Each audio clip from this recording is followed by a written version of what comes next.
Sunbelt Conference football's on ESPN. Welcome to Hattiesburg, Mississippi, and M.M. Roberts Stadium. It's an in-state clash with the Jackson State Tigers coming down Highway 49 to take on the Southern Miss Golden Eagles. We welcome you inside our broadcast booth this afternoon. I'm Jason Baker, alongside my color analyst, Austin Davis. AD, one of the big storylines, one of the nation's longest win streaks for the Jackson State Tigers coming in. For Southern Miss, they're on one of the nation's longest losing streaks. Yeah, this is a Jackson State football team that's used to winning. The post-prime era, they've continued the trend. 20-6 in Coach T.C. Taylor's tenure, and they know how to win games. They are the defending HBCU national champions. They're off a big win over Hampton last week. Yeah, absolutely. And this Southern Miss team, total regime change, coaching change, brought in 20 players, some 20-odd, some players from Marshall, totally flipped the roster and looked pretty good last week against Mississippi State. Boy, they sure did. Southern Miss has won the toss. They have elected to defer that decision. Jackson State's going to receive this football first here this afternoon.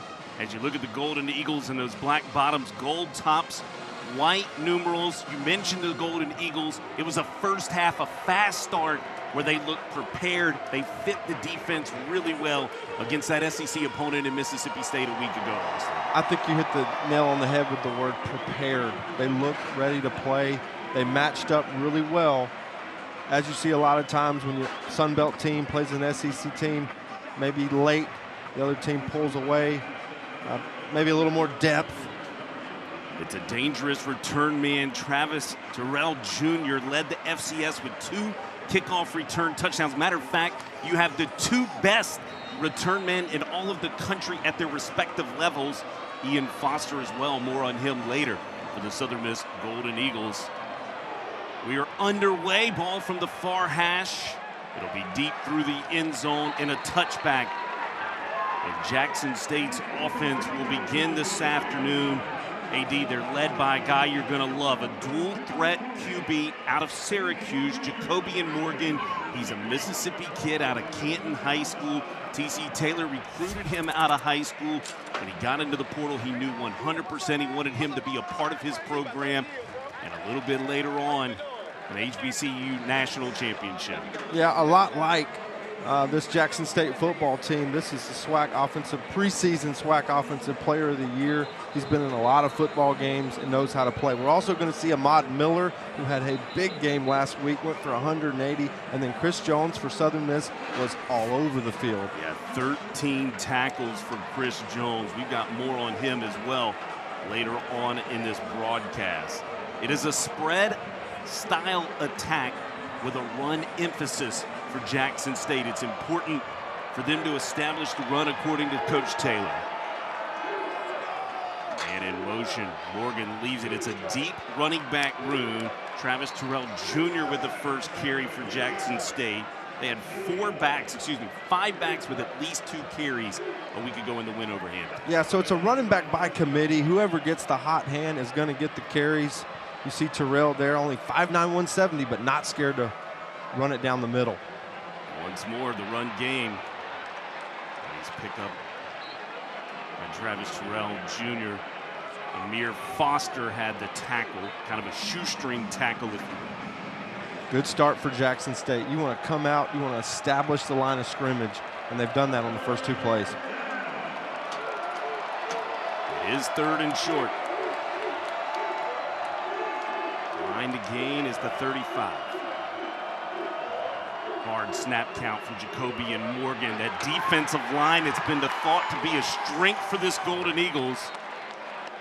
And this is going to be really close. It's going to be spot dependent.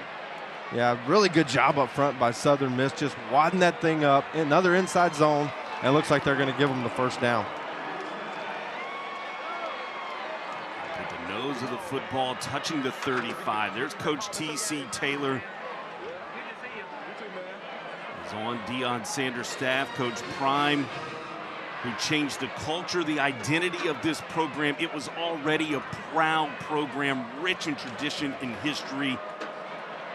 Coach Prime just brought it to the national scene, and all T.C. Taylor has done is escalated the situation.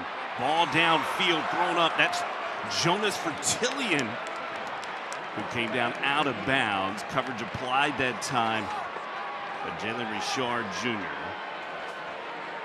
Good coverage here by Richard. He just uses the sideline as that 12th defender. Anytime a receiver's running a vertical route, he's got to save space for the quarterback to throw the football. Doesn't do it here. Good defense. Anthony Richard Jr., the transfer from Marshall, product of Lafayette, Louisiana. That's that defensive line. Jackson State going back to the ground. Michael Montgomery, the Mike backer, in on the stop. Yeah, I think Michael Montgomery is just a cornerstone to this defense, right in the middle for Southern Mississippi. He's going to be all around the football tonight. Jackson State's going to have an answer for him. A big-bodied kid, 250, 260 pounds. 3rd and 11. Morgan, 3-step drop. This is his ability to run. It's a good job staying home. Mike Montgomery once more. Yeah, Southern Miss in man-to-man coverage on 3rd down. Great job staying in their rush lanes and making the play right here on 3rd down, getting off the field. Elijah Metcalf will be back deep to receive. Donovan Warren will punt it away. Warren was a weapon last week, and it's a block punt. It is picked up by the Golden Eagles. Scoop and score for Southern Miss.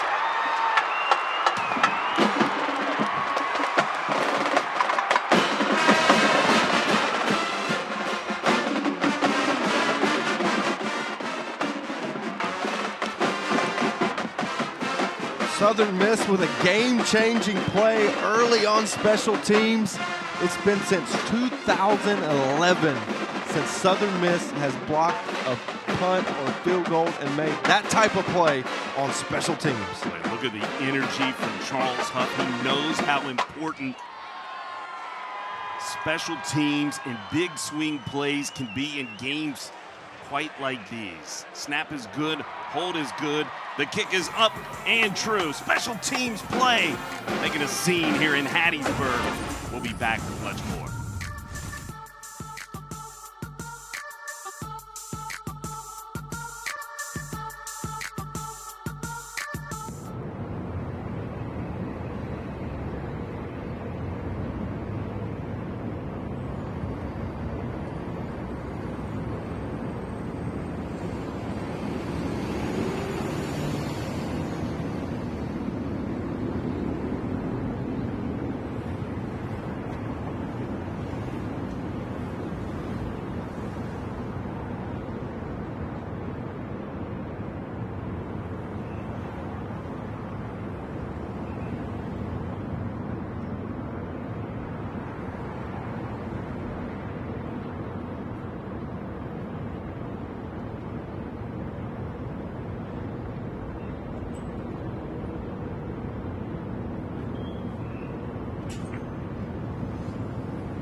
AD, the underlying factor in games so many times can be special teams, and especially when special teams lead the points. Take us through it, my man. Yeah, just the edge rush from the top of your screen, fired out of a cannon. Special teams is about one thing. It's all about effort. It's the forgotten part of the game.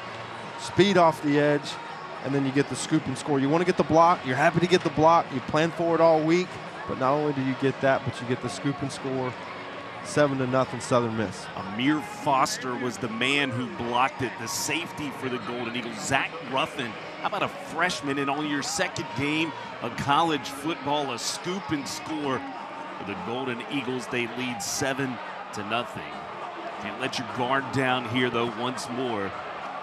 As Travis Terrell Jr. stands back about 3 yards deep in his end zone. He's been prone to take those out. It's a line drive kick. Here he comes, 5 yards deep.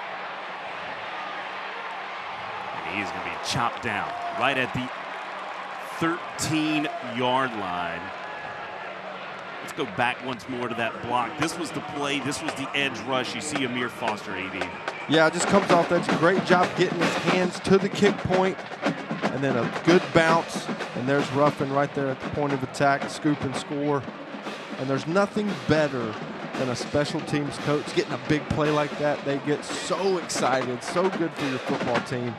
The entire Southern Miss sideline's got the juice and the energy right now. Can Jackson State answer? They've got a veteran, a graduate quarterback, Jacobian Morgan, SWAC preseason offensive player of the year. He was the Cricket Celebration Bowl game MVP. He would check it down. Running back into the ball game, but what a job by the corner. The Golden Eagles, that's Josh Moten, the all-conference selection from a year ago, setting the edge. A check down pass from Jacobian Morgan, trying to get simple going, right? Getting the rhythm right. Yeah, probably outside of Braylon Braxton, Josh Moten is the #1 pickup for Coach Huff in the offseason from Marshall. We're talking about the 11th ranked corner in the NFL draft coming up this year. That's a big-time player for Southern Miss and a big-time get in the transfer portal. First penalty of the ball game. Look pre-snap. False start, offense, number 74. 5-yard penalty. Remain second down.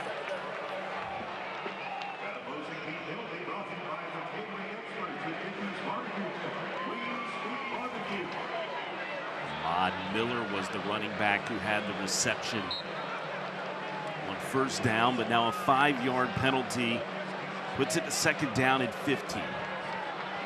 That's Miller to the right of Jacobian Morgan. Had 180 yards a week ago. Put the game on ice with a 79-yarder to finish off the fourth quarter. Compact frame too, 6 foot 207. Yeah, just good vision here. The edge of the offensive line collapsed, and Miller's able to bounce it outside for a nice gain. It's a lot of what he did last week. Great vision, great power runner, and tough to bring down. Third down attempt already in the ball game for JSU. Southern Miss playing a lot of man-to-man on third down. Let's see if that continues. Chris Jones showing blitz pressure. Morgan gets it out. It is caught. Boy, this is what the Golden Eagles fit so well a week ago. Thought Mississippi State grew frustrated in the first half. They couldn't get the bubbles and the screen action going because the way the defense fit it so well for Jason Seymour's defensive unit. Yeah, there's another one of the Marshall transfers, Ian Foster.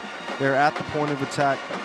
Multiple guys getting to the ball for Southern Miss and corralling that to bring up a fourth down. Charles Huff told me yesterday in a conversation, wanted to see this defense tackle even better than what they did a week ago. Donovan Warren is set to punt it away.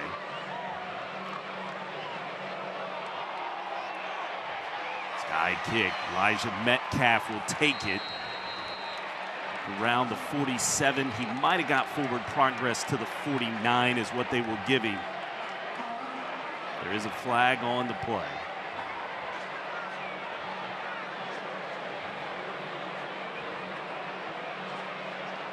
That is Warren who is shaking up the punter.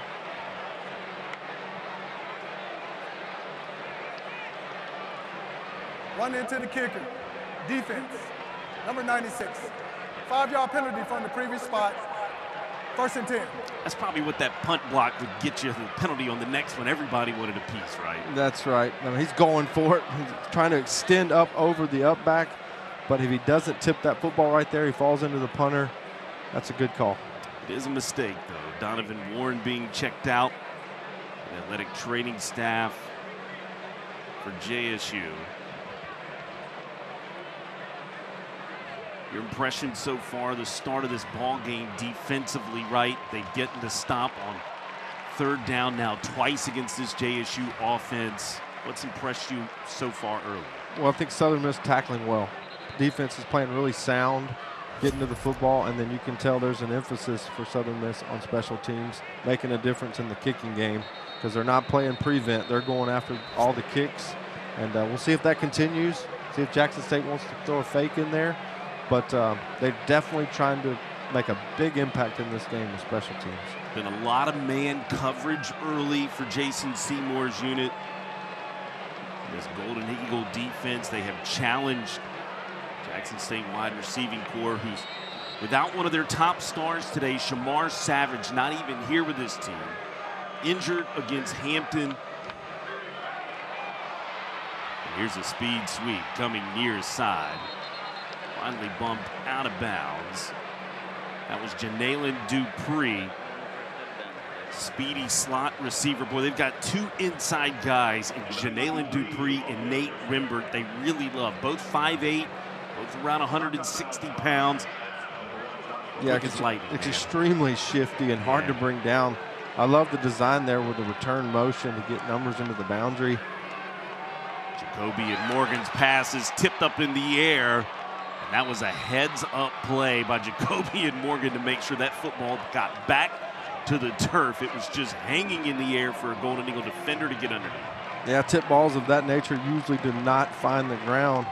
As you can see here, free access throw, but nice job getting up, batting it down. That's a sign of a well-coached team that took quarterback to know to make that play, not try to catch it and do too much. Brings up a third down. Odd Miller's to the left of Jacoby and Morgan. Golden Eagles bring pressure, man coverage. It's thrown 50-50 ball to the top of the screen, and it's denied away. Anthony Richard Jr. once more. Lafayette, Louisiana native. He's been tested twice. They've gone away from Josh Moten on both third down conversion tries that they wanted to go to the air. Yeah, just same song, different verse. You see how he's pushing the receiver all the way to the sideline. Not a lot of space. Just using that 12th man, getting his hands up late. Textbook DB play right there. Backup punter is in. That's not Donovan Warren. It is, I believe it's Kai Collins. And that one might have had a hand put on the football. It's going to take a Golden Eagle roll and be down by JSU. And we'll be back with more action at Hattiesburg, Mississippi.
to M.M. Roberts Stadium on a gorgeous Saturday afternoon. One more look at the last punt.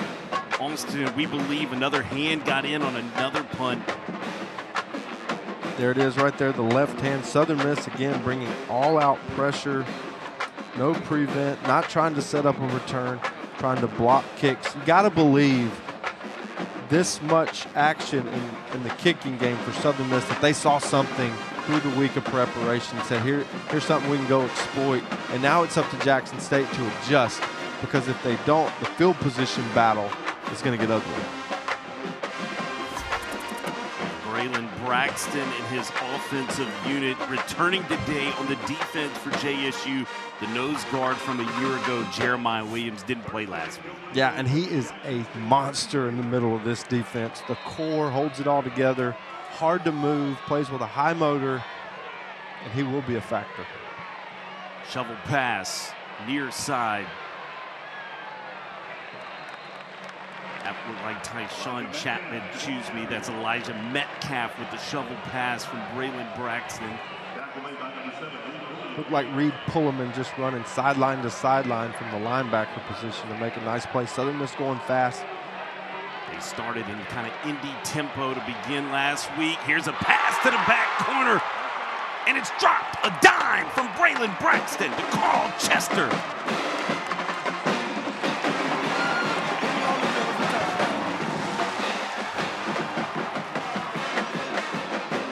Braylon Braxton finds Carl Chester in the corner of the end zone. An absolute dime of a go ball throw. He looked at it, he looked twice, he thought about it again, and then let it go. There's only one place to put this football. Pretty good coverage, but not quite good enough. Braylon Braxton couldn't have handed it to Carl Chester any better. Reed Harradine on for the extra point try.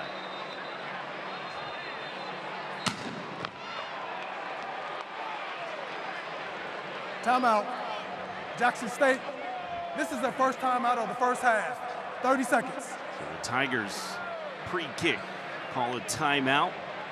Here with 8:39 left, and Braylon Braxton, one thing that stood out to me, what about the pocket that he had to be able to deliver that strike to Carl Chester? Really kind of had all time to be able to get into his throw. Yeah, I thought he was late. I thought he looked too long. He took a couple hitches, but just in the nick of time, he gets it up and down before Chuck gets to the back pylon. But I think Coach Taylor takes a timeout there for them to have a little more time to look at this. Maybe there was a bobble there. So, yes, right now it's ruled a touchdown, but I think they're going to have to keep looking at this. Yeah, that's T.C. Taylor on your screen. Here's another look. It's so hard to tell from that angle.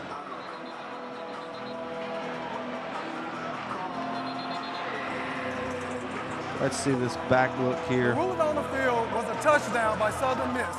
The previous play is under video review. Yeah, and that Timeout. was the sole purpose for T.C. Taylor's timeout. Good timeout. And it is going to draw a replay review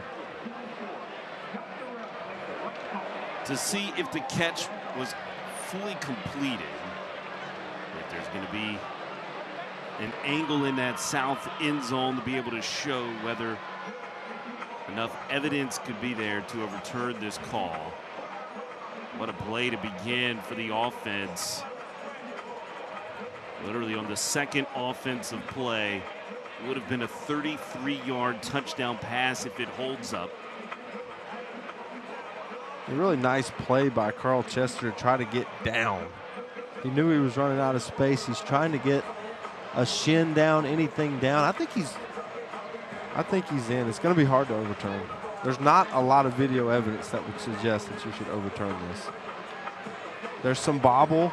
You can see the ball kind of moving around, but can you say for sure that it hit the ground? No, it didn't hit the ground without a doubt. He had it secured as he was coming to the ground. I'd love to see Braxton get that ball up just a tick sooner. A little bit more space.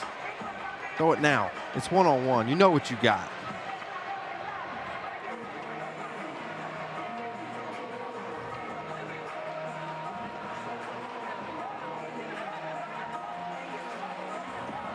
Kind kind of an early momentum moment, right? Like it's currently sitting 13-0 because the call of the field says touchdown.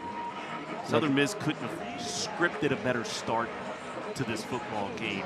Special teams points, a couple of defensive stops, 2 plays and a score for their offensive unit. Big time throw from their highly touted quarterback across the Sun Belt Conference in Braylon Braxton. Yeah, they're getting the start they want. No doubt about it. Coach Huff's got his boys ready to play. Booth is taking a long look at it.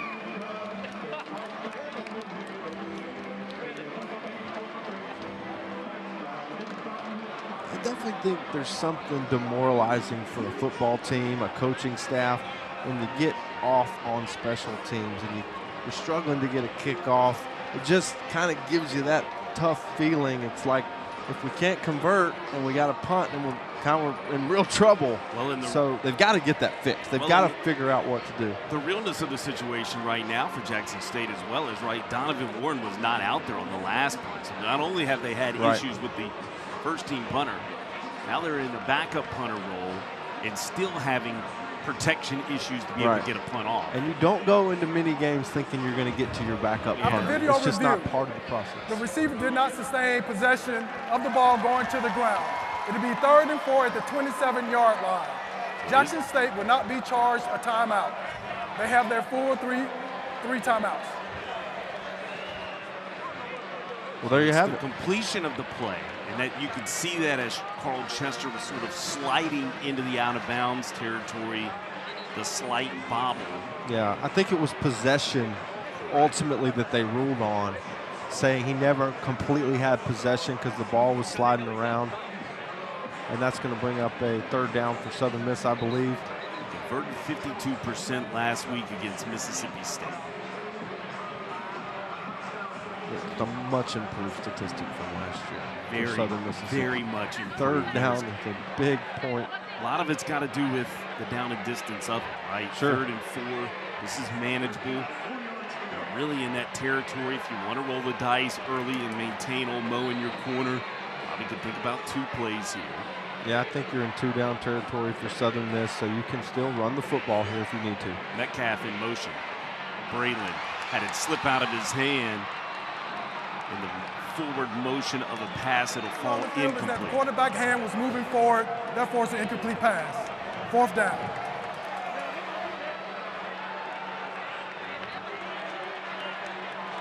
Good job here by Jackson State, just covering everybody in the back end. Braylon Braxton a little unsure on where to go with the football. Kind of got away with one there. I believe he did. I think he was trying to tuck it to his chest to get ready to take off out of the pocket, but they call it forward motion of the pass. Kyle McCormick will hold. Reed Harradine staring at a 45-yarder. Good snap, good hold. The kick, push wide right. That replay review, quite costly for the Golden Eagles. Missed field goal for Reed Harradine, and Jackson State now kind of avoids a disastrous start, finds themselves only down 1 score and getting their offense back out on the field. Southern Miss is lining up to kick that extra point. There's no challenge, there's no review. Head coach T.C. Taylor says, wait a minute, let me get a timeout. Let's look at this. Just the game within the game. Coaching at a high level and affecting the game. I love that by T.C. Taylor. So now what do? Let's say you're in that offensive coordinator's headset. You're talking to Coach Taylor. What do you try to strike for here? All of a sudden, you kind of get some momentum back to your side. Well, I think you got to go with your playmakers. Jackson State, Southern Miss has come out and said, hey, we're going to play you man-to-man. So the first thing I think of, if a team's coming out, I'm on offense, they're playing me man-to-man, who are my playmakers? Who's going to win their one-on-one battle and get this thing going? This is one of them. Travis Terrell Jr., well, you don't want to let him get loose. He's across the 40-yard line. That's a nice gain for Jackson State. Of course, this is an offense. They find their identity through the run game. The Big Mollies up front want to block. They want to run block. T.C. Taylor told us our identity is running the football. Yeah, absolutely. You can see that early with Terrell. Very shifty. Hard to tackle behind the line of scrimmage. a mark of a good run game, a team that wants to hang their hat on the run game, because you don't see a lot of tackles for loss. They're not going to hand the football off and it be 2nd and 12. They're always moving forward. So, example here, maybe not the best run, but they're still 2nd and 8. They're still moving the ball the way they want to. He was the freshman of the year in the SWAC conference a year ago. Here's Ahmad Miller. Breaks a tackle in the backfield, lowers his shoulder to gain the first down. Run of 12 yards for Ahmad Miller. Yeah, just a good cutback here. Wide zone to the right. Unblocked defender, but able to put his foot in the ground and get north. First down, Jackson State. One of the great signs of an impact player is, can you make a man miss? Made a man miss in that backfield from that Golden Eagle defense. Yeah, you got to make one man miss. Got to be able to make one man miss to be an impact player. Jacoby and Morgan rolling to his right. Hit while he threw the football, and it is caught on the dive. Nate Rimbert, the Mississippi Valley transfer, with a diving reception down to the 27. Yeah, Rimbert, just another one of those Jackson State slot receivers that maybe weighs 160 pounds soaking wet, but can absolutely fly with a nice diving catch on the sideline.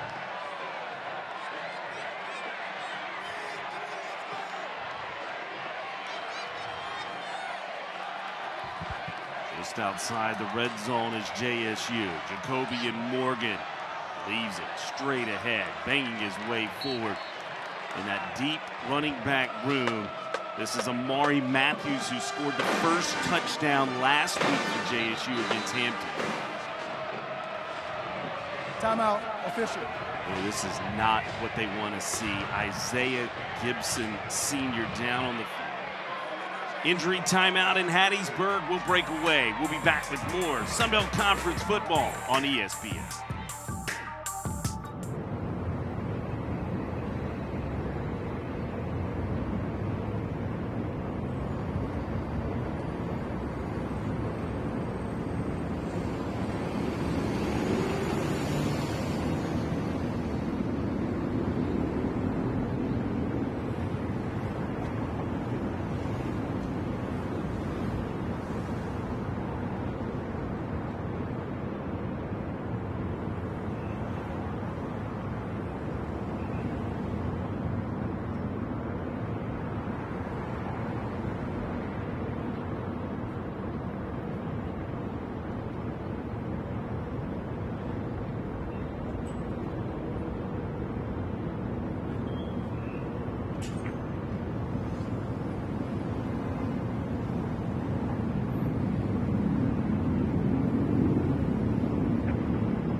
Inside that medical tent's not what you want to see. The big nose tackle transfer from Marshall, Isaiah Gibson Sr.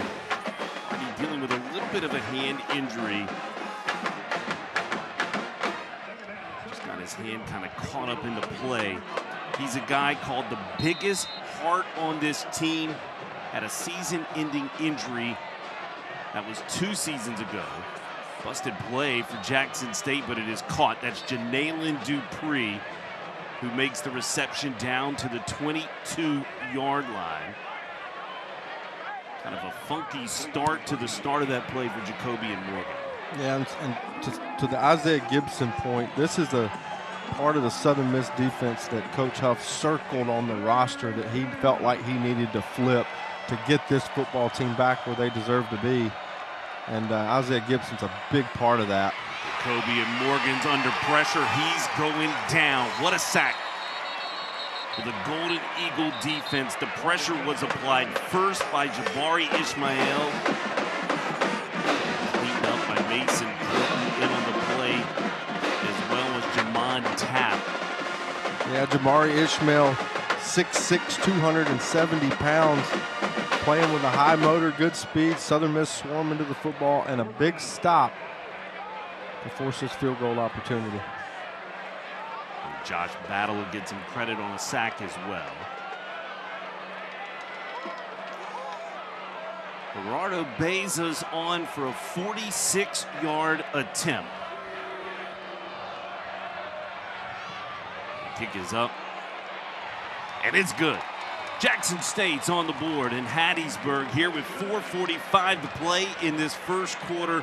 7-3, so they get the points off the board from the Golden Eagles on the touchdown pass from Braylon Braxton. That was negated off replay, and they march down the field and cash in for 380. Yeah, they really flipped the script of the momentum of this game in the first quarter.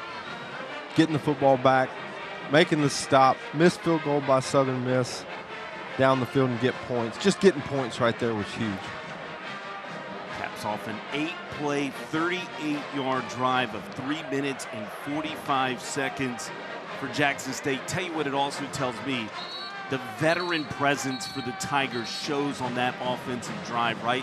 They're thinking at one moment they're down essentially 14-0 in this ball game. And then all of a sudden you get a replay review in their favor. Southern Miss is now number 69. But you can see the difference in the time of possession to start this ball game already. Yeah, you love scoring on special teams, but now your defense for Southern Miss has been out there a whole lot. Okay, 9 minutes already, basically the entire first quarter. And, you know, and they're offensively for Southern Miss, they're having a tough time getting into a rhythm because of that. But I'll tell you what I love. Jackson State's running back by committee. Matthews, Miller, Terrell, all those guys are staying fresh, sharing carries. That will pay dividends in the second half. Keeping those guys sharing carries and being fresh, that'll be something to watch as this game goes along. Simon Naylor on, the freshman out of Germantown High School. On to kick it away. Micah Davis from the 2. Out to the 25-yard line. That's where the Golden Eagle offense will take over just 6 yards. Of course, they've only had 30 seconds worth of offensive possession. There is a penalty flag that comes in late on this play on the return for the Golden Eagles.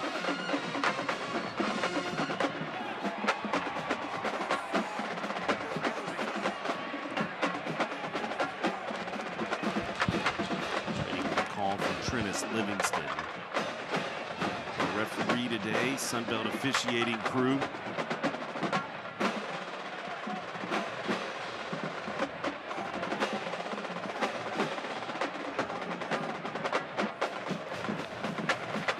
During the return, number 17 for Southern Miss was blocking out of bounds. That's a personal foul. Unnecessary roughness. 15 yards, 1st and 10, Southern Miss.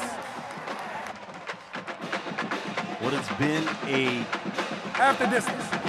Perfect scripted start, or what could have been. You take the touchdown off, get a penalty. Now you got to clean things up.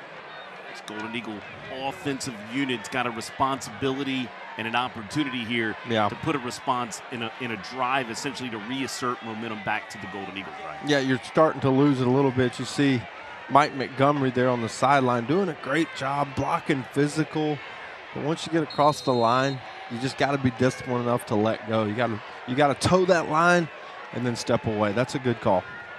Metcalf is in motion.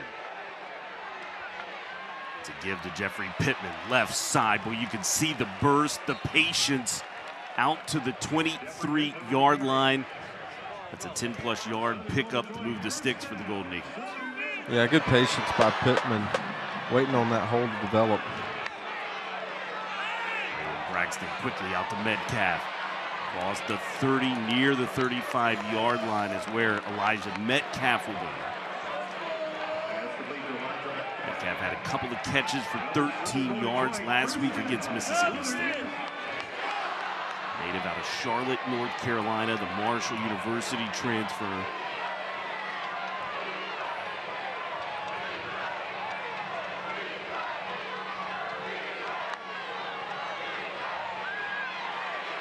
All kinds of time for Braylon Braxton. That was T.J. Johnson. Are you kidding me? Caden Morris makes the reception. He had 2 of those last week for the Golden Eagles.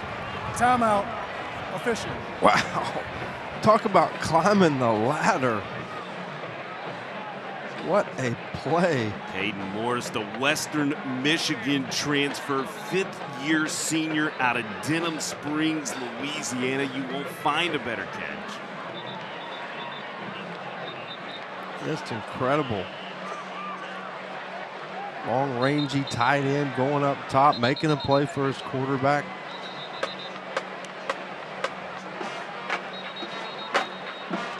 Injured Tiger down on the field. An injury timeout for just a brief moment.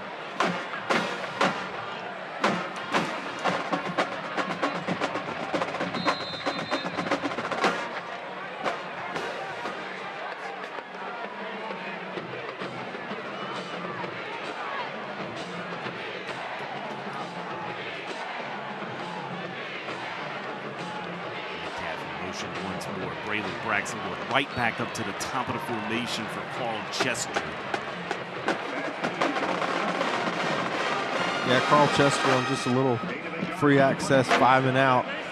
Good read by Braylon. They give it to you, you take it all day. They leave it to Jeffrey Pittman for the first down. There's an emphasis as well from Charles Huff this week. His tone was we must run the football better than we did a week ago. That's the starting point for your offensive scheme. If you can control the line of scrimmage and run it, everything else opens up. Braxton running to his left.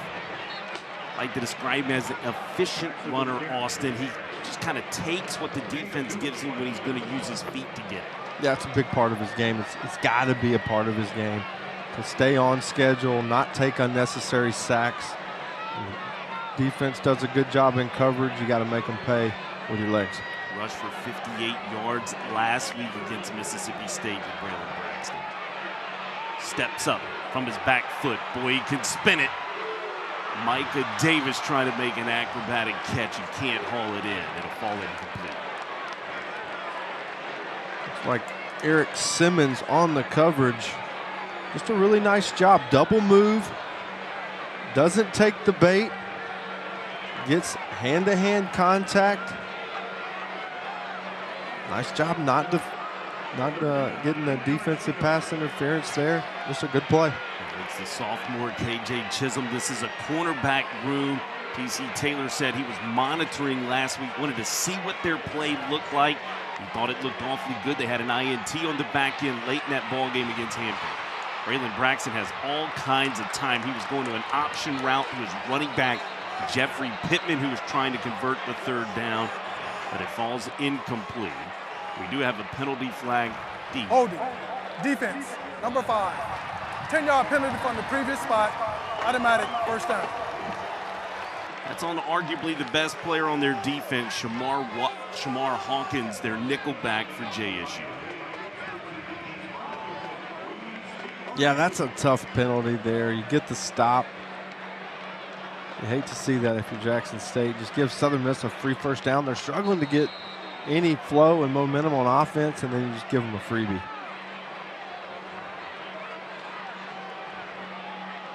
Jeffrey Pittman looking for room. Nice job by the defensive front for the Tigers. Stanley Cooks the second.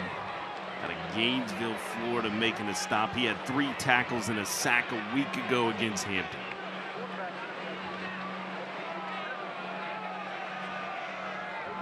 Yeah, just a steady dose of the running game for Southern Miss, but not really being able to get it off the ground right now.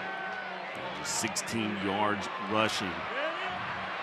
Screen thrown to Braylon Brown, who has the reception.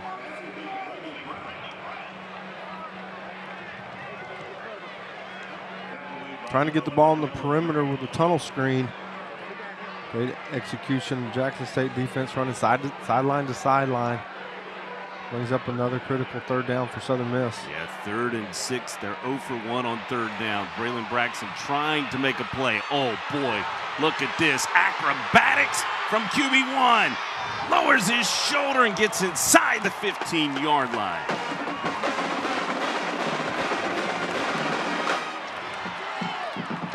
And that's the type of play this Southern Miss offense expects this kid to make. Being drugged down by 2 defenders in the backfield, 3rd and 8. Puts the team on his back, goes and gets the 1st down. Jackson State believes they want to call timeout. Braylon Braxton a week ago against Mississippi State told me on the postgame show, when he gets going in open space, he says, I'm no longer a quarterback, I'm a running back. Watch him finish that run. It's a shoulder first kind of finish to the end of that quarterback screen. Yeah, 230 pounds. So he's matching up with linebackers at most every level, and they don't want that. They don't want that action. And I think it does a lot for your football team to see your quarterback play that way. And I'm all for protecting the quarterback. I'm all for sliding, but I love to see that. It rallies the troops, and they want to play for a guy like that. Braylon Braxton, who was the Sun Belt Conference title game MVP a year ago for the Marshall Thundering Herd, and of course underneath Charles Huff. He was the newcomer of the year as well. You see his numbers, what he did a year ago, playing for your old OC, Blake Anderson, now in his ear calling plays. What have you loved about Braylon so far? Yeah, I know Anderson's happy to have him. That's for dang sure. Like I said, outside of him, or outside of Josh Moten, he was the other big get for this Southern Miss team in the offseason. Look at the attitude at the end of the run from Jeffrey Pittman to go inside the 10-yard line.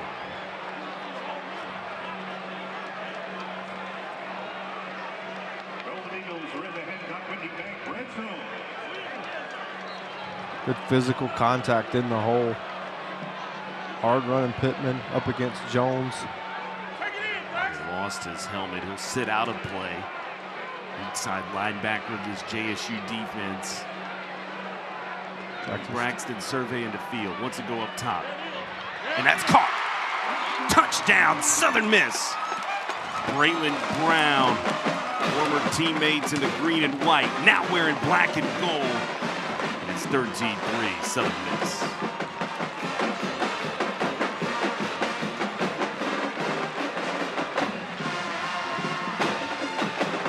Good job by number 1, standing in the pocket. Knew that was going to take a little time. RPO, play action. Lets Brown come open over the middle. Kind of double clutches. Perfect ball in the back of the end zone. It's a us or nobody throw. He connects with a touchdown. Reed Haradine's extra point is up and true. 14-3 Southern Miss here with 23 seconds left in this opening quarter. It was a 12-play, 87-yard scoring drive. You want balance from Blake Anderson. How about 6 runs, 6 pass attempts? 50-50 split in the run game, the throw game, AD. Yeah, here's just another look at it. As you can see, kind of hanging in there late, and a great job by Brown catching the football and keeping it away from his body so the defender couldn't make the play. Braxton didn't even have to look, he knew it. The accuracy from Braylon Braxton's maybe one of my favorite attributes about him. He's got the ability. You could see him standing late and tall in that pocket. He knew where the football needed to be for only Braylon Braxton. Yeah, just didn't. He knows he doesn't have to go anywhere. He can stay there. He can take that hit and maybe wait that split extra second that other quarterbacks won't do to make that throw and to make that play. He knows it's coming open. Just got to hang in there and wait for it. That was the drive the offense needed, right? To put the life and the juice back inside the rock. They're giving up the field goal after they had points taken off from a replay review. On a nice play to Carl Chesser, but it just didn't stand. Couldn't complete it earlier in this quarter. Reed Haradine's kickoff sails through the end zone.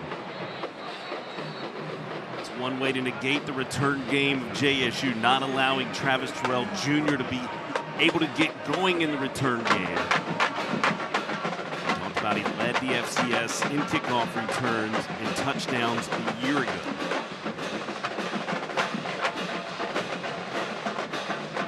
Huff has seen his team already special teams points, seen his offense complete a drive. His defense held up to a field goal only from JSU. Other than that, the defense has been really good early in the first portion of this first quarter. Yeah, they're fresh, kept them off the field and playing well, but they know they're up against a tough challenge today against the Southern Miss offense and going to have to make some plays. TC Taylor wanted Jacoby and Morgan an emphasis in the vertical game. Didn't get it going a year ago. They're going back to the ground. Golden Eagle defense having none of it. Travis Terrell Jr. with a carry.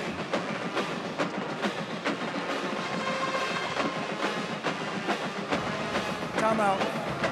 Official. DeAndre Towns Blue is down. Graduate transfer out of Lackawanna Junior College, a Willow Grove, Pennsylvania native. 6'5", 234-pound, listed at left guard. There was going to be some shuffling this week amongst that JSU offensive line. Weren't sure if Isaiah Villanueva was going to stay in his usual right guard or slide to center position. Quavion Davis was going to be listed as the right tackle. But it's already an offensive line. They didn't want to be hampered by any kind of injury. We'll see DeAndre Towns Blue kind of come off underneath his own power. That's a positive side for the Tigers. Yeah, this is an offensive line that needs to stay healthy. This is not a deep offensive line. Good, solid starting group, but the depth is not what they want. So we got to stay healthy up front and continue that strong rushing attack. They lost 2 offensive linemen off that national championship squad from a year ago.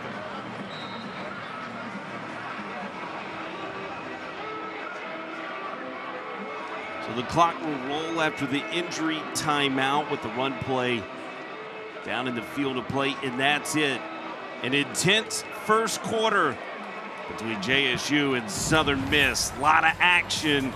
More to come from M.M. Roberts Stadium when we return.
second down and 12 facing Jackson State here. Charles Huff got to be pleased with the first quarter.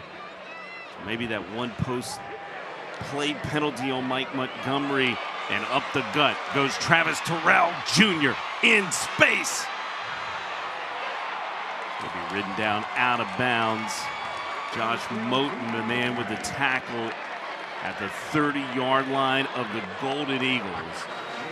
Just what Jackson State needed. Just a simple inside zone. Southern Miss gets out of their rush lanes, and this guy's shot out of a cannon when he gets space. Boy, that is the one they want. 47-yard rush from Travis Terrell Jr. We've talked about him in the return game. J.C. Taylor wanted that run game to get going as well. Kobe Paul, who's in today for Shamar Savage with a reception down to the 25-yard line. All of a sudden, the run game gets going. You see the offense in rhythm. Yeah, good job blocking on the perimeter by Jackson State. Just want to get the ball outside. Clean, easy, couple yards. Keep the momentum going in their direction.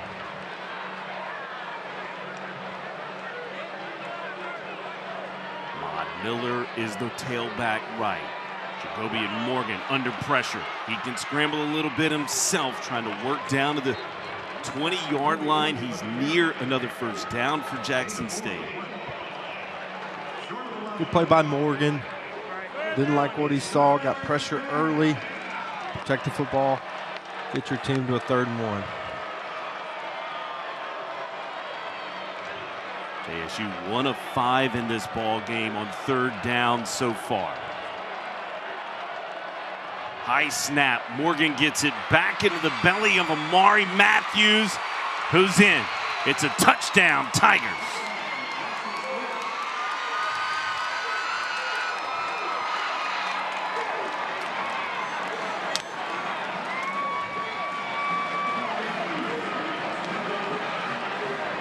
What an answer by this Jackson State Tigers football team, and really did it all exactly the way they want to with the run game. With that rush, now over 100 yards rushing in the ball game and playing the exact style that they want to do it. Great answer. That drive was aided by the 47-yard run by Travis Terrell Jr. and then Amari Matthews springs free from 21 yards. Gerardo Beza's extra point attempt up and true. We'll be back to M.M. Roberts Stadium with much more action.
sonic boom of the South. They're just getting warmed up, and so are the JSU Tigers. What a response. 5 plays, 75 yards, 21-yard touchdown run from Maury Matthews, this Tiger ball club. This is a team, we've said it already early, TC Taylor very emphasizing to us this week, we want to run the football. They did it last week against Hampton. They've established a run game already for 112 yards. On that march to the national title a year ago, they had 100-plus rushing yards in 10 of their 12 ball games a year ago. TC Taylor wasn't kidding when he said, we want to do it. Yeah, that's right. You can search high and low for a good offense that doesn't have a good running game, and it's going to be hard to find. That's the starting point. TC Taylor getting it done with Jackson State. 112 rushing yards right now to Southern Miss's 31. If you'd have predicted that before the game, most people wouldn't have believed you. Yeah, the problem, though, is you'd have thought the score would be flipped, right? Right. With that indicator. Yeah, that's just the special teams play, really, is the only thing that's got Southern Miss out in front. You look at the numbers. Jackson State 142 total yards to Southern Miss's 83. All of a sudden, they got that one bad play behind them. Here they come. 12-play scoring drive for that man's offensive unit, Braylon Braxton. Teammate Braylon Brown. Last time out, Golden Eagles need to go right back into that rhythm. Blake Anderson was working the perimeters last time. They'll go bubble screen out. This is Matt Jones with the reception out of the backfield. First action from Mr. Jones today, the transfer from Ole Miss, former Jackson Prep. Yeah, great design by coordinator Blake Anderson. Takes the orbit motion, goes 2x2, takes the orbit motion, and then a swing to the running back and just outnumbers the Jackson State defense for an easy pickup. They'll go to Micah Davis on the screen action here. That's a first down conversion, picked up 8 yards. The bubble on first and right back to the. And this is exactly what this offense wants to be. They want to play fast, run the football with wide receiver screen tags, and then let Braxton make the plays and then go deep. Some eye candy. Back up top to Braylon Brown. He's got it inside the 20. Called it orbit motion on first down. They show it once more. Yeah, same thing. You can see Braxton kind of pumps, just trying to get that defense to step up, and then goes up top to his man. Well, Braylon Braxton can ever more spin a football. Hand off to Matt Jones, left side. Minimal pickup. And here's another look at the previous play. Just going up and making a play. It's a one-on-one ball. It's a post. Just keep him on that angle. Let him big body it. You've mentioned the man coverage philosophy defensively, kind of we believe ours are better than yours. Has been that way on the offensive side as well. Yeah. JSU showing pressure, it's coming. Braylon Braxton sees it. Just kind of juking around for a few. They're really using a lot of motion, trying to get bubble screens on the edge, and that's another element that Braylon Braxton brings to you. You think empty backfield, the rush is out of it, but boom, quick pump fake and a QB draw. Kind of a low snap, too, you could see. And that low end zone shot to Braylon Braxton that time. 3rd down and 8. Ball on the 17. Hayden Morris across the formation.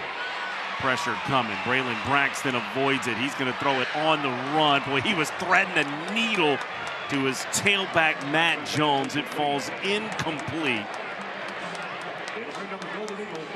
Field goal unit for the Golden Eagles trotting on.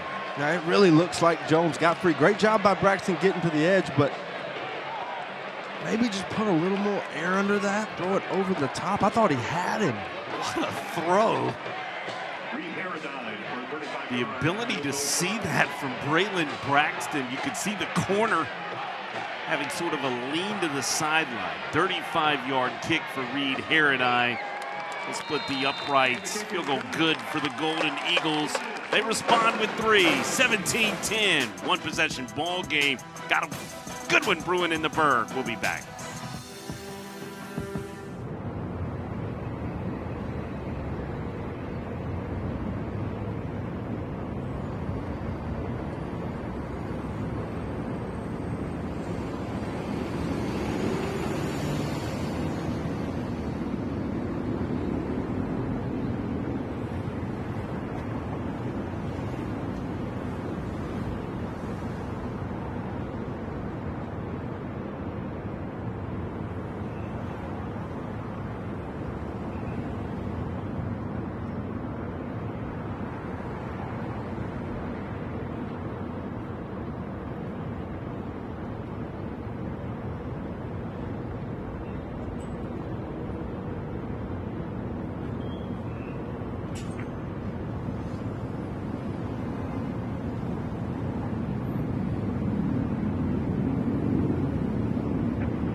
Fourth meeting all time between these two institutions. In my opinion, it's not enough.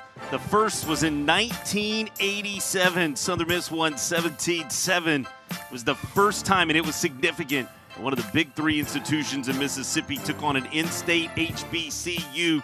The last two have been laughers, 55-7 and 0-2 in 2018. This one doesn't have 55-7 feel to it. No, I don't think so. This is not a 2025 Jackson State football team, not a 55-7 team. This is a really, really good FCS school. For Southern Miss fans, hang on. The athletic director of Jackson State University should be applauded. His name, Ashley Robinson. He's the one who rolled the dice on Coach Prime, then stayed with the continuity out of the program with our guy T.C. Taylor, who's the head coach of Jackson State.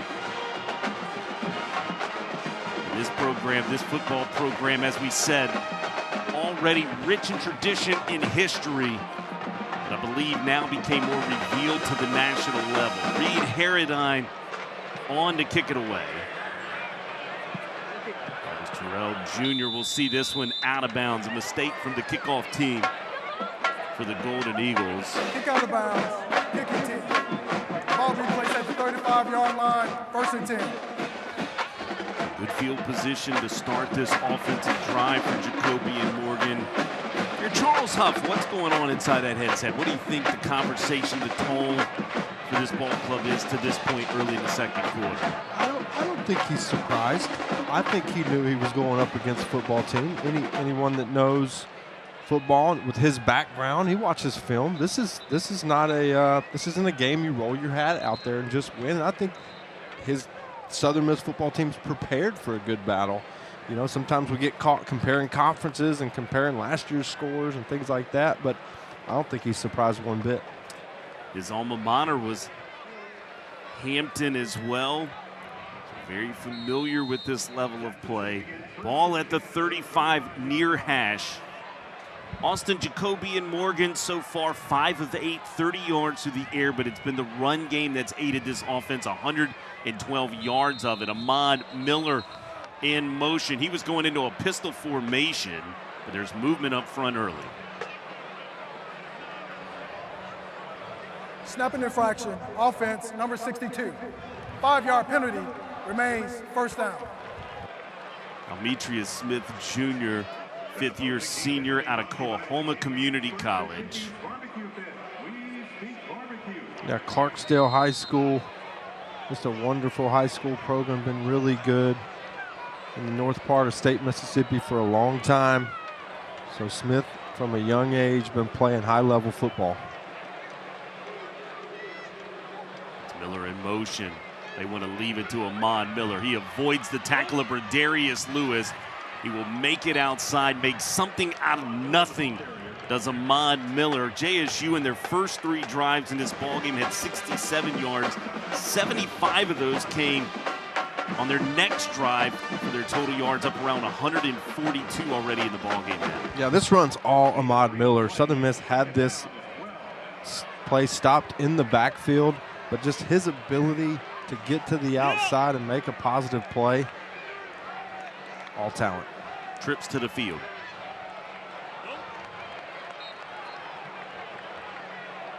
I believe it was Travis Terrell Jr. with the carry. Nope, that was Denario Davenport. This is one more piece to the puzzle of this running back room that TC Taylor has told us is deep and very, very talented.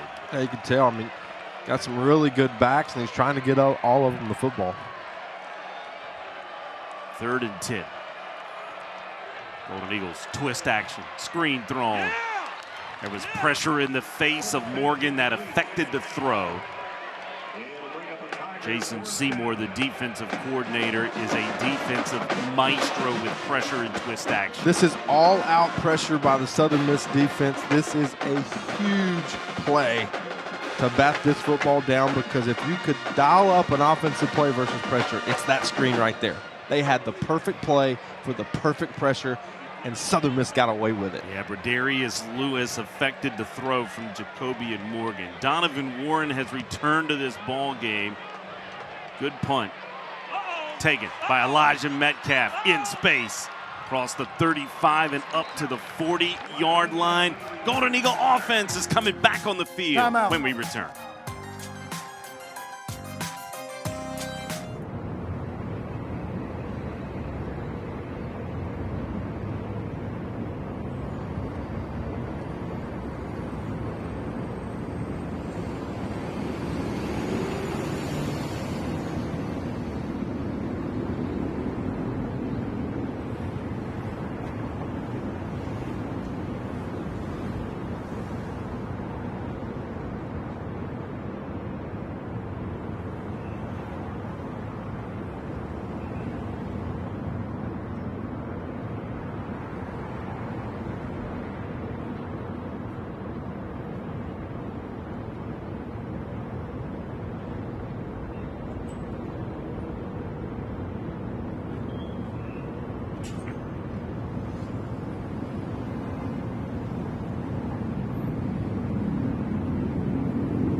Back in Hattiesburg, Mississippi, Golden Eagle offense. They're back out on the field. You and I on that break talking. It's a big defensive play. It was the right play call from JSU on the 3rd down play, but the effect of the pressure in the face of Jacoby and Morgan really caused that play to go for naught. Yeah, defensive coordinator Jason Seymour dials up an all-out pressure, cover 0, no help. So if that ball doesn't get batted down and that offensive line gets out and that ball gets completed, somebody's band's going to play. Braylon Braxton. Handoff to Robert Briggs, first carry. Transfer out of Utah State, reconnected with his former head coach and Blake Anderson, now the offensive coordinator for Southern Miss. Up-tempo, Braylon Braxton wants to get it out of his hand. It's Carl Chester with the reception. Forward progress, picks up the first down at midfield stripe. And this is something you're going to consistently see with a Blake Anderson called offense. If they start to struggle, they're going to go faster. They're going to go even faster and try to build rhythm that way. Here's Robert Briggs into JSU territory on the zone. Makes a lot of sense. You're struggling, go faster. You learned that. It's exactly what we did. We wanted to play so fast the defense couldn't even get lined up. I can still remember hearing his tone. Larry Fedora screaming at you in practice. Austin, it's got to be faster. It's got to be faster. Just echoing through the practice fields here at Southern Miss. Swing pass, Robert Briggs in space. That's a nice open field tackle. Coming up to make that stop. That was Shamar Hawkins. Yeah, this is what you have to do to cover these bubble screens. There's a lot of space. Who's going to close it? Bang! Really good play right there coming out of midfield for Washington. Yeah, B.J. Washington, get the credit right. Former Northwest Mississippi Community College Ranger, played up in Senatobia in the junior college ranks. 3rd and long, 3rd and 8. Braylon spinning up top for Braylon Brown. Penalty flag is thrown. He came down out of bounds. Kamari Rogers had the coverage.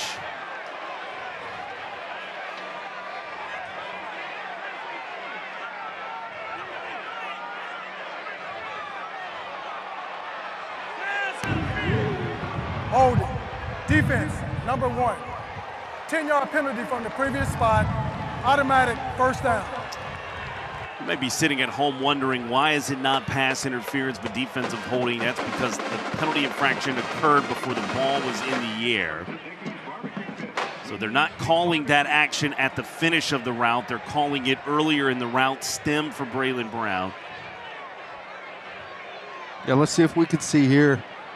Yeah, that's probably too late in the – but listen, I don't blame Jackson State for being upset. From up top, it looked like really good coverage. Forced the receiver to the sideline, nowhere to really throw the football. A 50-50 ball, aided by a penalty for this Golden Eagle offense. See if they can make it hurt. Braylon Braxton's changing the play. Caden Morris, the tight ends across the formation, sets as an H-back to give to Robert Briggs. Boy, what an edge set by this JSU defensive line. Probably had a shot play called. Most likely had a play called. Take a shot, did not get the look they wanted, so he checks to a safe run.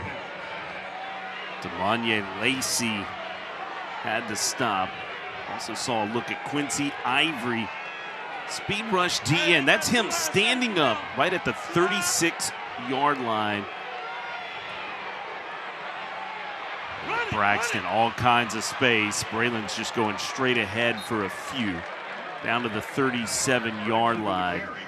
That's what I'm talking about. Efficient runner. He doesn't run to go look up 30, 40 yards. He runs to get 5, 6 positive gains and then run another play. Motioning around in the pocket, and he's going down on cue. Quincy Ivory makes his debut into this ball game. Played for the former DC here in Austin Armstrong, but he did so in the Southeastern Conference at Florida. 8 tackles, 2 sacks, 3.5 tackles for loss, a fumble forced, and a fumble recovery for Quincy Ivory Jr. a week ago. Yeah, big time player. You can see there he just splits the left guard and the left tackle. And what a sequence for Jackson State. I mean, outside of the penalty, great coverage down the sideline. Play before the third down play there. Tried to set up the screen, swarmed it, and then the big sack to set up the change of possession. Jack Murley kills it inside the 10 like a beautiful sand wedge approaching the 12th green at Augusta, and knocks it dead inside the 10-yard line. You mentioned the sequence of events for JSU. They've got to be happy with where they are. If you look at the score, 17-10, the one block punt in the opening quarter. If you're TC Taylor, this is what you envision in this opening half for your ball club on the road. Yeah, you're every much in this football game. You're out gained them 147 to 141, so completely evenly matched, and you've dominated in the rushing game. TC Taylor made his coaching debut for a Southern Miss great up at Coahoma Community College. Got busted into the coaching ranks by the great Freeman Horton, the former head coach of Coahoma Tigers in Clarksdale, Mississippi. That was my first encounter with Coach Taylor. That was many years ago, back in 2005 to 2009. They did some big things at Coahoma Community College. Here's a give. Amari Matthews upended at the 15-yard line, but it is a pickup of 5 to begin on first down. Their run game's up over 117 yards. Now rushing in the ball game in this opening half. They'll go right back to Amari Matthews again. Up to the 18-yard line to set up a 3rd and 2. Jackson State's ability to run the football is now Southern Miss got to get an extra guy in the box. Okay, so that safety's got to come down and get in the box, and what you're going to start to notice is you're going to get a lot of one-high safety looks. Okay, so when you do that, now we're ready to throw the football. Now we're ready to take our shots. So this game, the way they're playing it, is playing it right into the way they want it to go. Denario Davenport had that last carry. He's in as the 3rd down back, but there's a penalty. False start, offense, number 65. 5-yard penalty, remains 3rd down.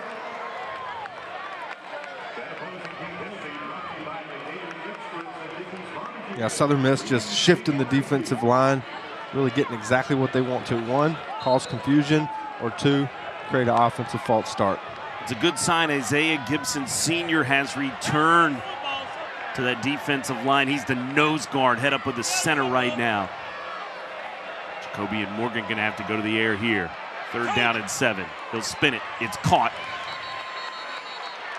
The coverage was applied by Josh Battle. Janalen Dupree had the reception, but he's shy of the 1st down. It's going to be 4th and short. And this drives an offensive coach crazy. It looks like they're going to go 4th and 1. Now you run a stop route on 3rd and 7. You got to get to the sticks. You just got to get timeout. You got to get past the Jackson sticks. State, this is their 2nd timeout of the first half. 30 seconds. You got to get past the sticks.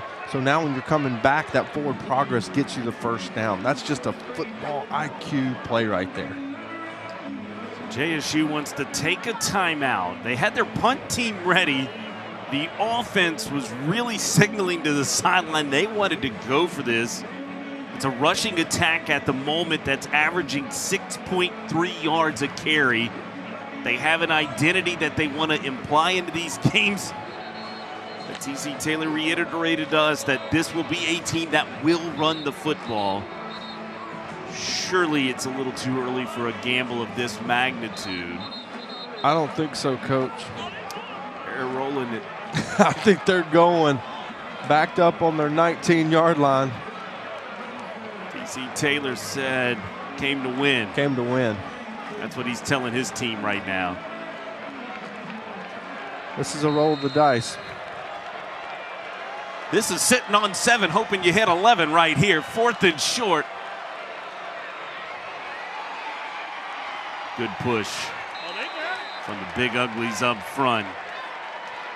And a carry by Amari Matthews out of Trinity Christian. And the Tigers pick up the 1st down. I can't tell you how big of a gamble that is, my man. I'd play for that man for sure.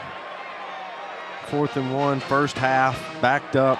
But hey, we're a running football team. Let's go get it. 11-game win streak on the line. Why not?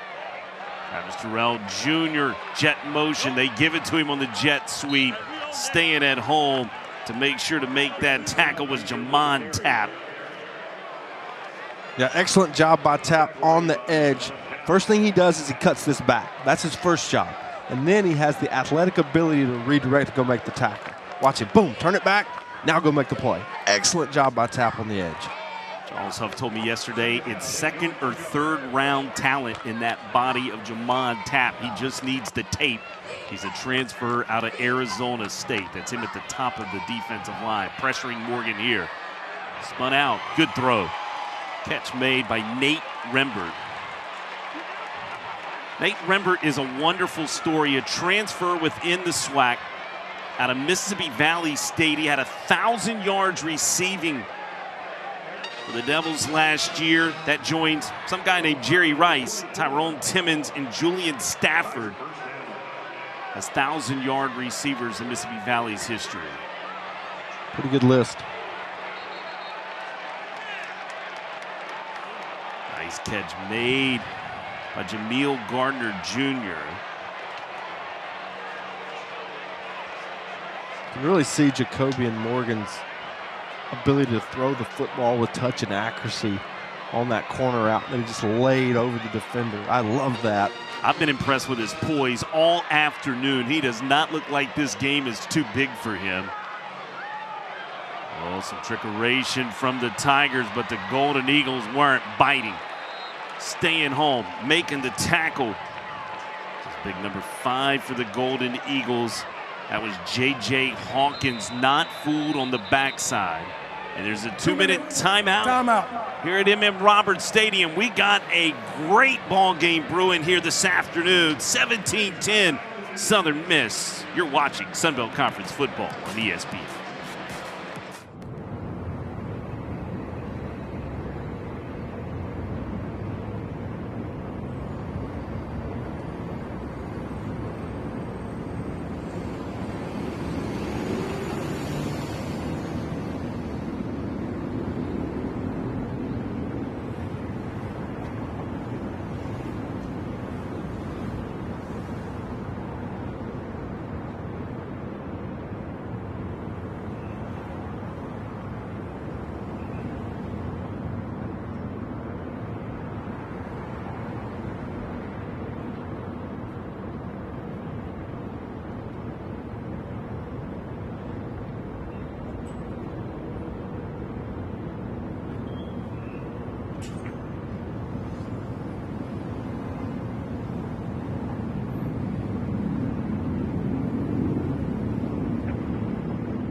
The students have been cooking, but don't worry.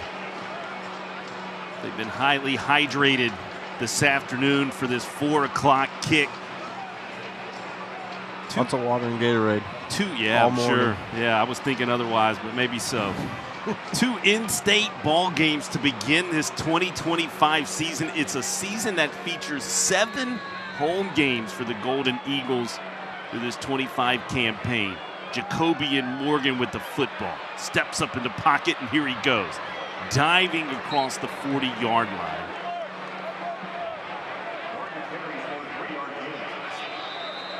Jacoby and Morgan slow to get up, and that's not good news. Yeah, let's take a look here. Nice job. Saw a crease and took it. Trying to get down head first. They've gotten a shoulder involved. Definitely not what you want to see if you're a Jackson State Tiger. Oddly enough, they were going to go with a backup quarterback entering this season, Ethan Terrell, but it's today we are being told it is Parker Stofa, a red-shirted freshman out of Converse, Texas, as the backup QB for JSU. They bring a little different skill set than that of Jacoby and Morgan. And I think this is where you start to see kind of the brand of Jackson State and what's been built there. The ability to go out of state and get good depth, a good-looking backup quarterback that can come in and play. Stofa's a highly touted player.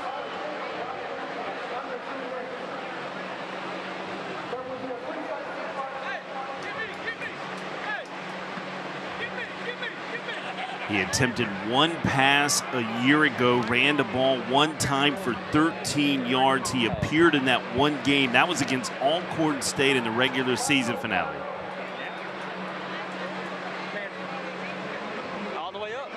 Jacoby and Morgan does appear to be okay. That's him on your screen, you see. Might have landed on the football. First timeout of the first half.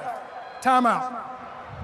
The Golden Eagles are going to stop the clock here with 1:47 left in this first half.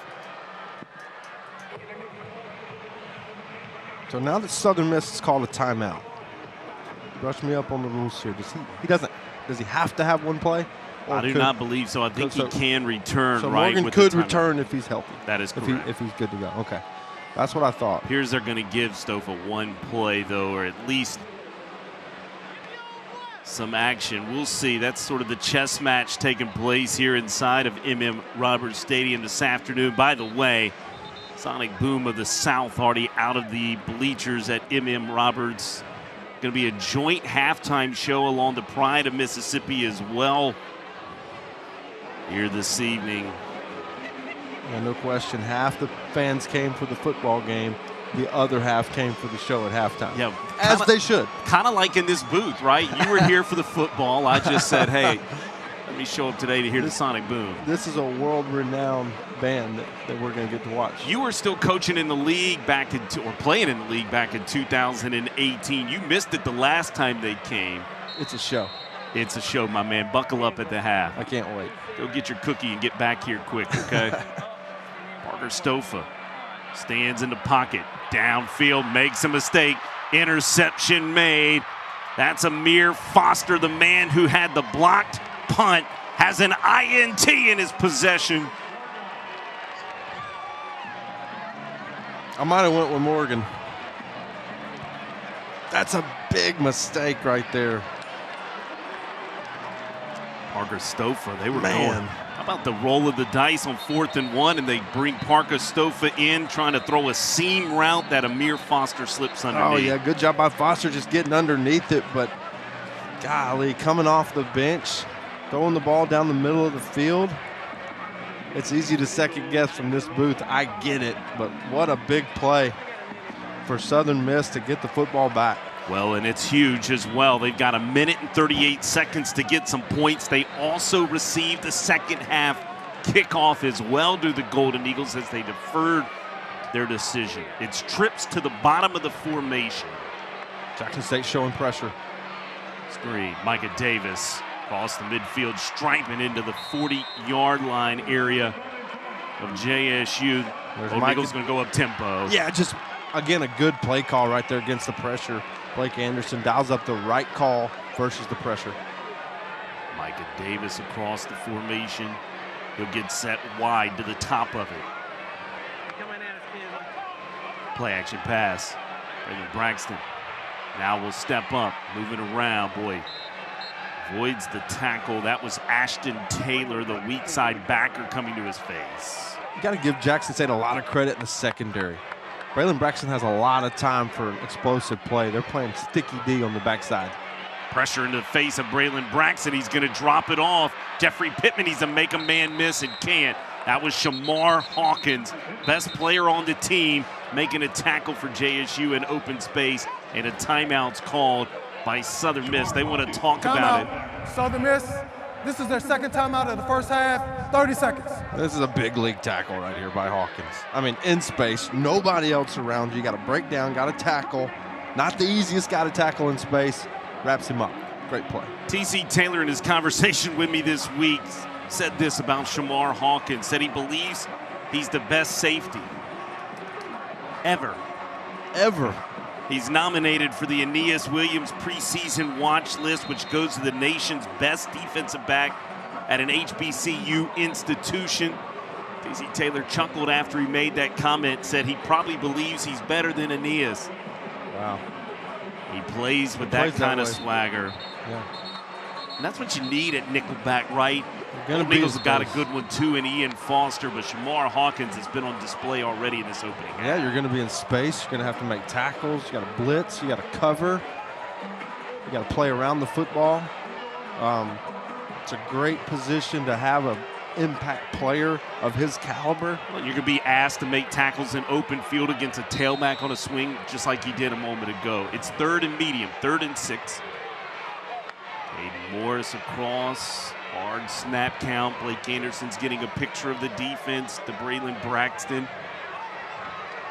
I'll put Morris as that H-back position just off left tackle. Formation into the boundary for Southern Miss.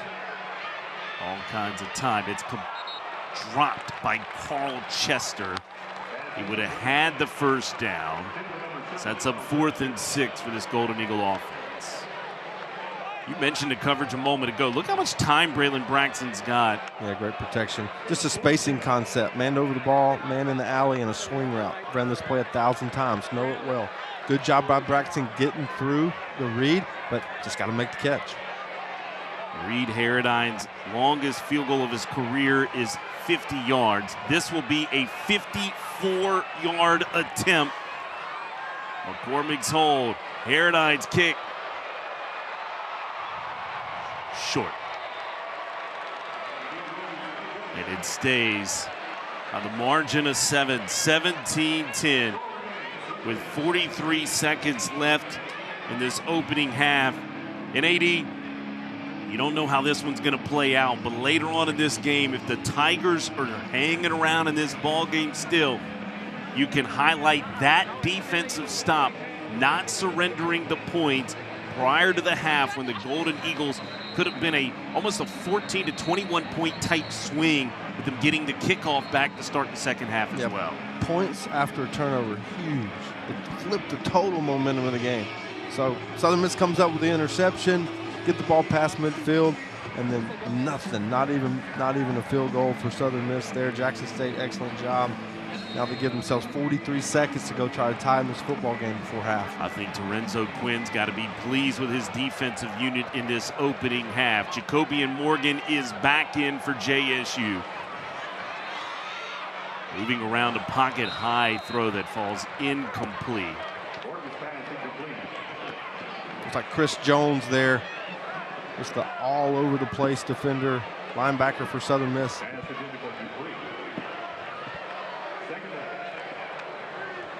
JSU doesn't look like they've got take their foot off the throttle in their arsenal. Morgan comes out throwing on first down. Yeah, they're not going to run the clock out. Jacobian, pressure in his face. He'll be introduced. That was big number 30 for the Golden Eagles, getting right to the face of Jacobian Morgan. That's Ponder coming off the edge. Just bang, slips inside the tackle. We've made a couple nice plays today. Yeah, Garrick Ponder, the red-shirted junior transfer out of North Alabama.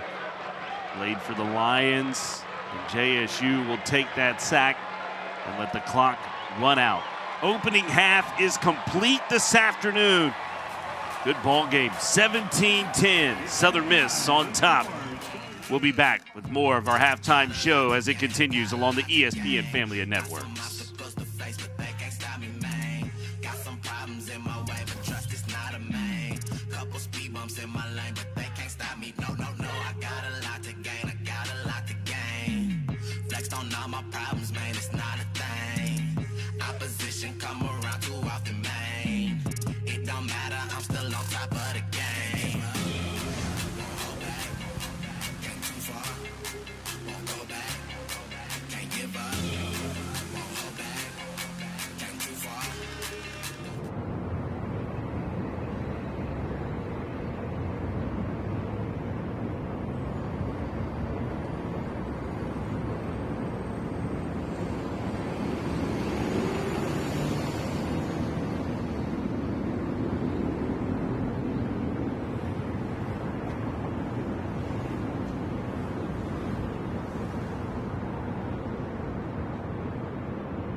Inside Roberts Stadium at the half, 17-10, Golden Eagles on top of the Jackson State Tigers.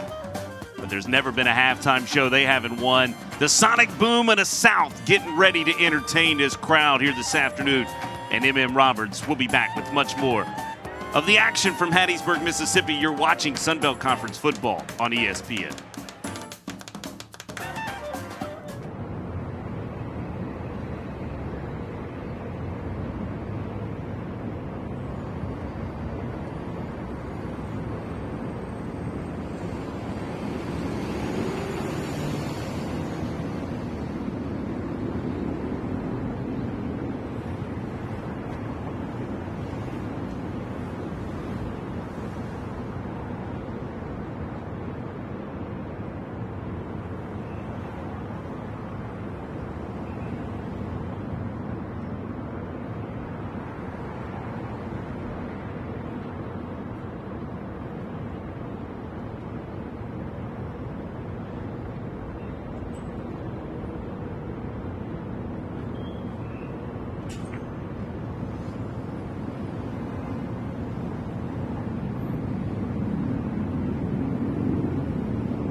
The crowd at M.M. Roberts Stadium being entertained. The pride of Mississippi with a joint performance alongside the sonic boom of the South here this afternoon in a 17-10 ball game at the half. We're coming back with highlights, stats, and much more as we return as you're watching Sunbelt Conference football on ESPN.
Halftime at M.M. Roberts Stadium tonight, 17-10, Southern Miss on top of Jackson State. Welcome back inside the broadcast booth. Jason Baker alongside my color analyst, Austin Davis, and AD. When you look at it from the standpoint of the way this game is playing out, both teams really kind of doing what they thought they would be able to do. For Jackson State, getting the run game going. For the Southern Miss Golden Eagles, they believe their defense could withhold and slow down this Jackson State offense. It's kind of a battle of wills at the moment. Yeah, we're in an evenly matched ball game right now. Jackson State is coming to this football game. They're doing exactly what they wanted to do. They said they wanted to run the football and control the game, and they've done that. Outside of the big play on special teams for Southern Miss, it's taken them a little while to get going on offense, and Jackson State stood up a lot in the red zone for some field goal attempts. Some missed, some made, to keep this game close. Yeah, here's some of the highlights that have rolled throughout this first half. And you see it all got started with a block party. Amir Foster coming up with the block punt. Yeah, Foster did a great job, and then Ruffin finishes in the end zone. This was the first punt after the first possession of the football game to put Southern Miss up 7. Gerardo Beza responded with a field goal for JSU, kind of slowed things down, and then it was Braylon Braxton beginning to make something happen. Yeah, and these are the types of plays that Southern Miss fans want to see from their big-time senior quarterback, Braylon Braxton. Goes, just makes a play, making guys miss. And you've really seen his ability to stay calm and collected. That's the type of play that they've come to expect. But here's been that running game of JSU featured, and Travis Terrell Jr. has been a problem. Yeah, you give this guy space, and he's going to hurt you. And I can promise you Southern Miss in the locker room talking about just bottling him up in the backfield because he can do a lot with the football. What's impressed you with Jacoby and Morgan? He's just been composed, been really good, playing tough, thought he went out, thought he was going to be injured. He came back and doing a nice job managing the offense. Yeah, Mari Matthews with the touchdown run for JSU. He got him started this season in the opener against Hampton with that touchdown run as well. Then it was Braylon Braxton beginning to get going, and this is part of who he can be, right? Up top to Braylon Brown. Yeah, Braylon Brown just making a nice one-on-one catch. This possession again, Jackson State held him out of the end zone, led to a field goal. Sure did. Reed Harradine with that field goal attempt. Pressure on a big play on a big stop on 3rd down. Yeah, all-out pressure by Southern Miss. Perfect call by Jackson State, but they deflect the ball. The one mistake came here into the hands of Amir Foster from Parker Stofa, the backup quarterback, in for one play. Yeah, he gets one play. They go to the air. I like the aggressive call. Southern Miss comes up with a big interception. When you look at the rushing yards, that's glaring. 132 of them for JSU. Right now, Southern Miss has not been able to get their run game established. Yeah, and I think that's the story, right? For Southern Miss, what are you going to do in the run game? Jackson State's obviously going to try to continue to run the football. That's their bread and butter. But for Southern Miss, 26 rushing yards, they got to be disappointed in that. Don't sleep on the 3rd down conversions either. That JSU Tiger defense has been able to get off the field, hold them to field goals. That 1 of 5 right now for Southern Miss looming as well. Yeah, and I think the thing you got to pay attention to in a tight game like this is turnovers. Who's going to create that one big turnover at the end? Southern Miss got the interception, but that turnover differential is going to be huge. If you're Blake Anderson, what are you telling this Golden Eagle offense? I'm just challenging my O-line. I'm challenging my O-line to run the football because we're going to need it down the stretch. We're winning by a score. We're winning by 4. We got to go run the football. That first half wasn't good enough. 17-10 is where we sit at the half. What an entertainment they were put on at the half. The sonic boom of the South and the pride of Mississippi entertaining this halftime crowd. We'll be back for the second half kickoff right after this.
This says a lot about the history and tradition of these two programs. These are the members of the NFL Hall of Fame out of these two institutions. AD, if you totaled them all up with the rest of the Mississippi institutions, you wouldn't get to half this number with the rest of the nominees across this state.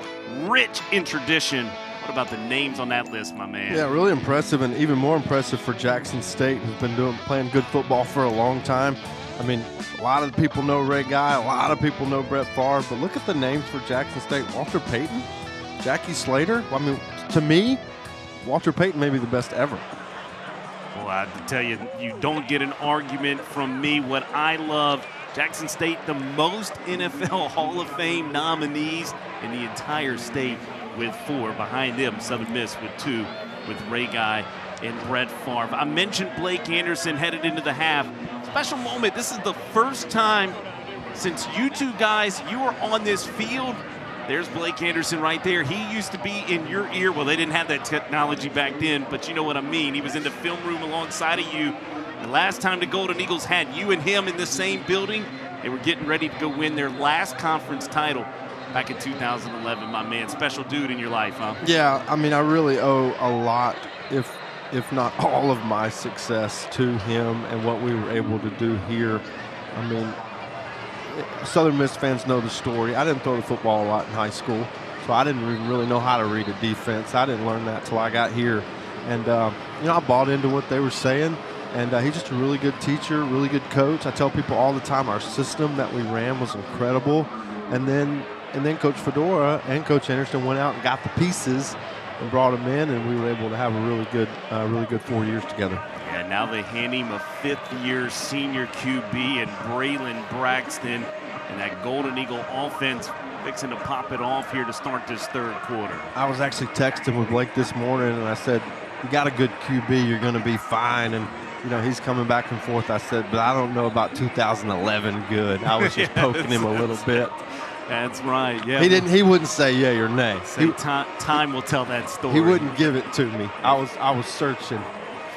He was trying to see what his thoughts were. I was just trying to see. That's right. Understandable. Mon Naylor is going to tee this one up for JSU. Back deep is Ian Foster and Micah Davis.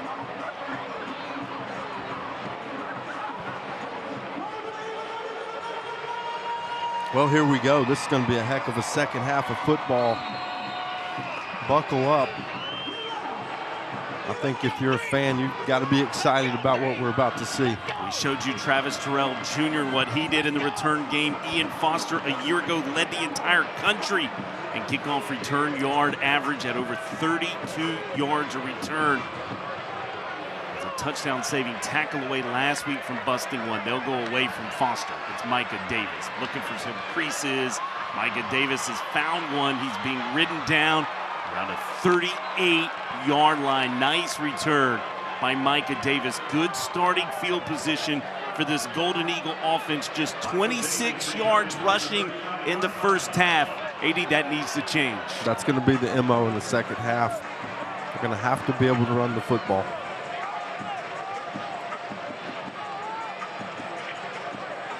The defensive line, you see Jeremiah Williams, number 0 at the bottom of that defensive line, returning back into action. Remember, he's a preseason All-American nominee, playing the edge.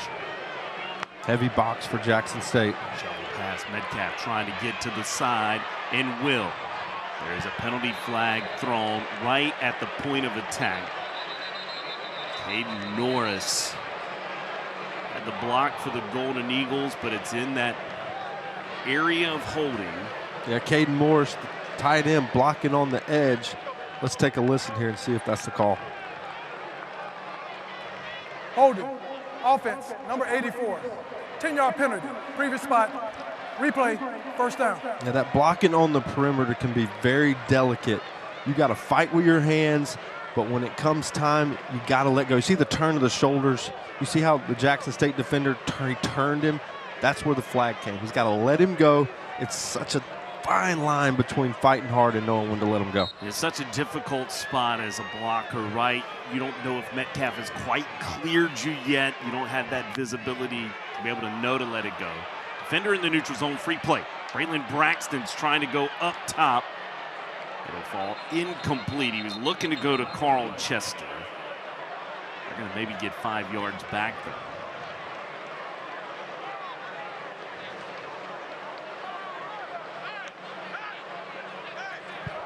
Offsides, defense. In the neutral zone at the south. 5-yard penalty, remain first down.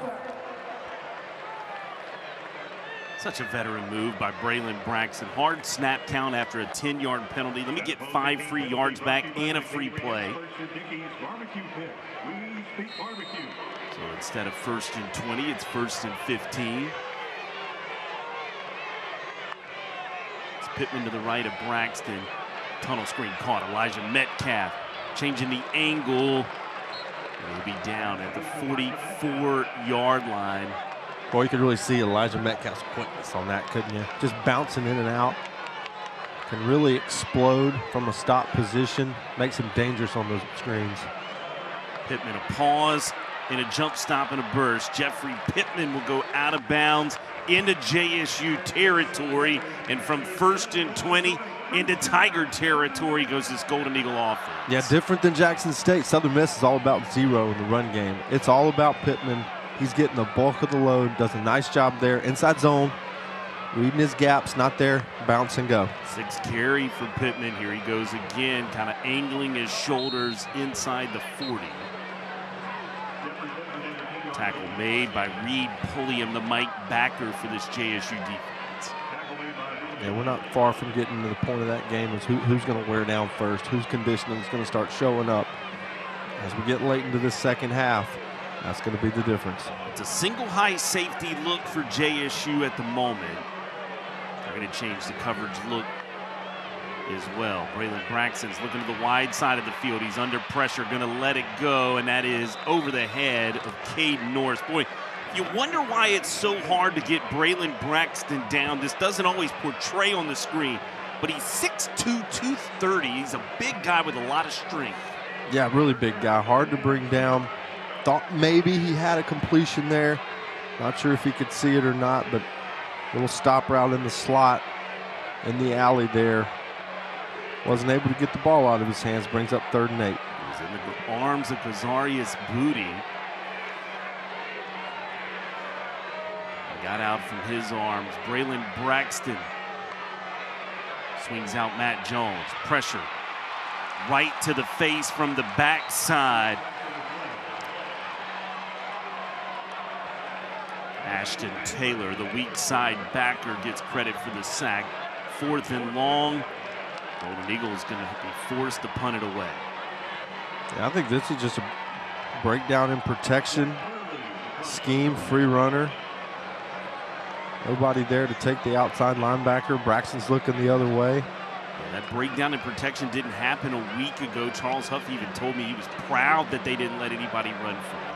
Jack Murley, spinning one back to the 4-yard line. The oldest player in FBS, dropping one dead inside the 5, pinning Jackson State back. We'll be back with you.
Back in Hattiesburg, Mississippi, the Pine Bell region of South Mississippi. Jason Baker, Austin Davis. We're so happy you're with us on a Saturday evening of week 2 in college football.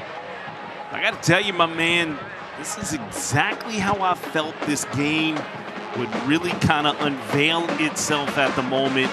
If you're just tuned in, you're late to the party on JSU. This is a real football team, the defending HBCU national champs. This is a Golden Eagle club that's relying upon their defense. I've been impressed with what the Golden Eagle D has been able to do up until this point of keeping JSU out of the end zone. Just 10 points for the Tigers despite their dominance in the run game. And a lot of it's got to do with that unit, the defensive line and Isaiah Gibson Sr. and their impact on this game. Yeah, we talked about it early in the broadcast for Coach Charles Huff when he arrived at Southern Miss. Felt like that unit specifically he had to flip. He had to go get new bodies. He had to get bigger. Felt like they were small. And he addressed that transfer portal, got a whole host of new guys up front, and you're seeing the impact of that now. Kobe and Morgan's going to spin one out near the 15-yard line.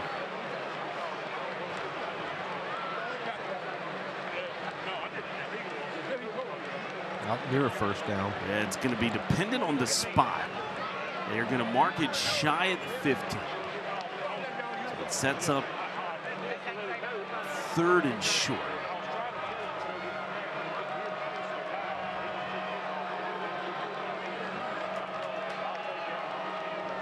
No doubt where JSU wanted to go with this. Right back to the run game to Ahmad Miller, who will have enough. Across the 15-yard line, big Brodarius Lewis on the tackle.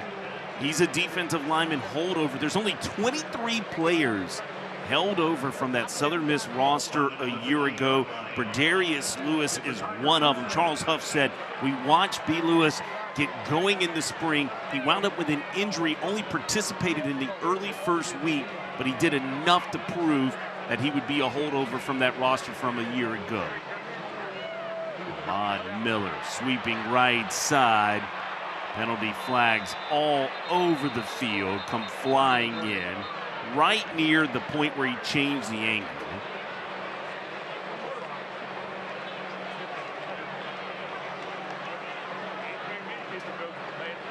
From like 81, should see Riley out blocking on the edge.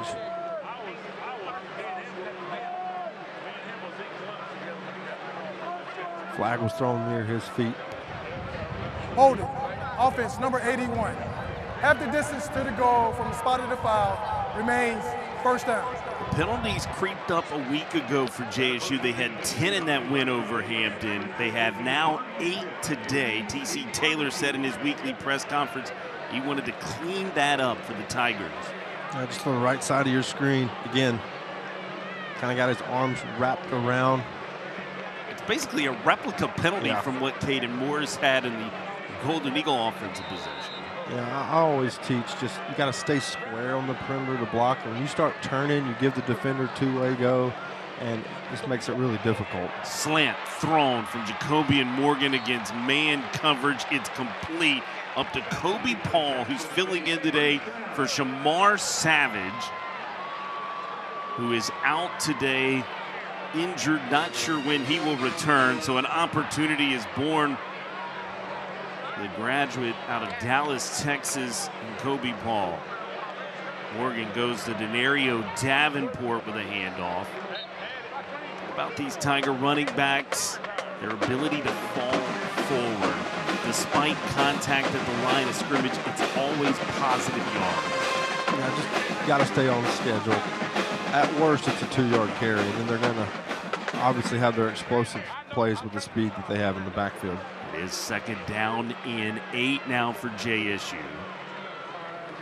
Marvin Landy in motion to the H-back. Davenport straight up the gut across the 35 out to the 36-yard line. Yeah, Davenport really the size there in that backfield. 6'1", 214. That's pretty dang tall for a running back. Typically you see that 5'10", 5'11 range. So a bigger guy You can see he likes to get downhill. Yeah, he once had success against this Golden Eagle defense as a Texas State Bobcat, 10 carries, 70 yards. Morgan's taking a shot to Kobe Paul. Great recovery from Anthony Richard Jr. The field side corner. Yeah, really good job by Richard.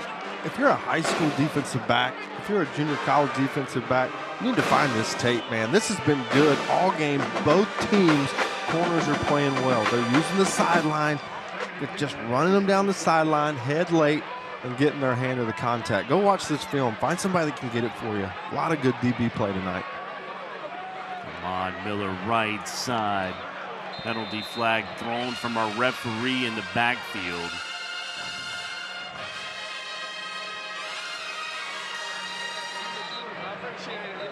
And down for Southern Miss. Holding, offense, number 72. 10 yards from the previous spot. Replay, second down. 9th penalty of the night. This one's on Isaiah Villanueva. Yeah, I just grabbed him around the shoulder pads in the horse collar area. That's one way to keep Chris Jones from making a tackle. Mason Clinton is the man banged up at the moment for the Golden Eagles, being checked out on the field. Maybe the only way to get Chris Jones to not make a tackle. Yeah, there was 13 of them for Chris Jones a week ago against Mississippi State. He's another holdover off that Golden Eagle defense from a year ago as a true freshman. Isaac Clinton getting up. Charles Huff out to check on him as well. Mason Clinton, a local product out of Hattiesburg, Mississippi. Spent some time at Petal High School and Mississippi State. Now he's back home. He's actually out of that second portal window that Charles Huff said he still needed to add some depth to the defensive line. So we've got Mason Clinton and a few others as well. You can really see there was an emphasis on size too. 6'5", 300. Jabari Ishmael, 6'6", 270.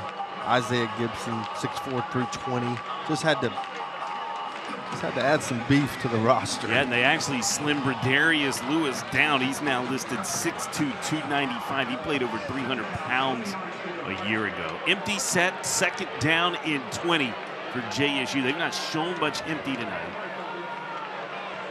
No, but I like it.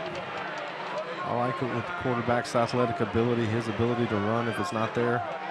Morgan changing the play, throws off his back foot wide. He was throwing that one away.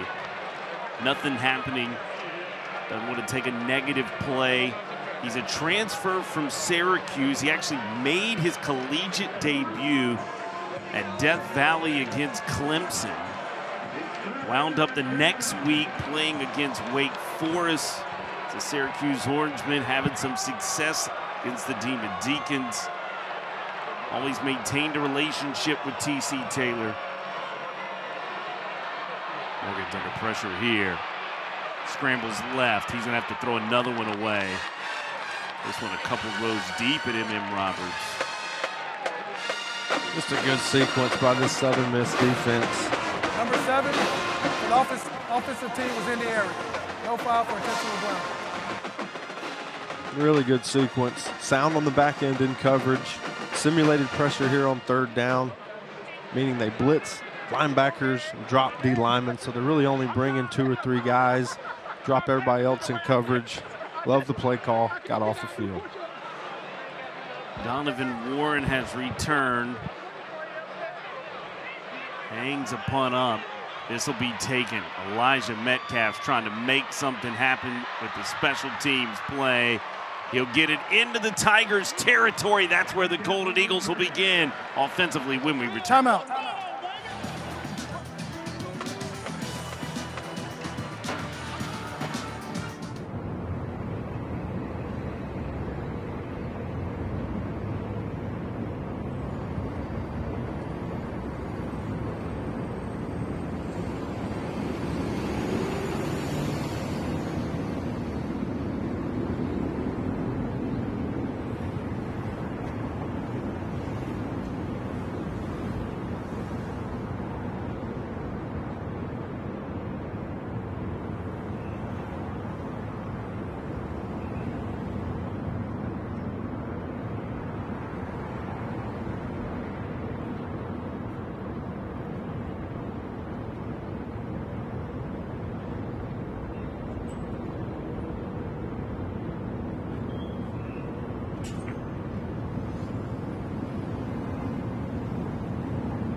Back inside M.M. Roberts Stadium in the third quarter tonight. 8:17 left in it. Charles Huff, Austin Davis, hired back in December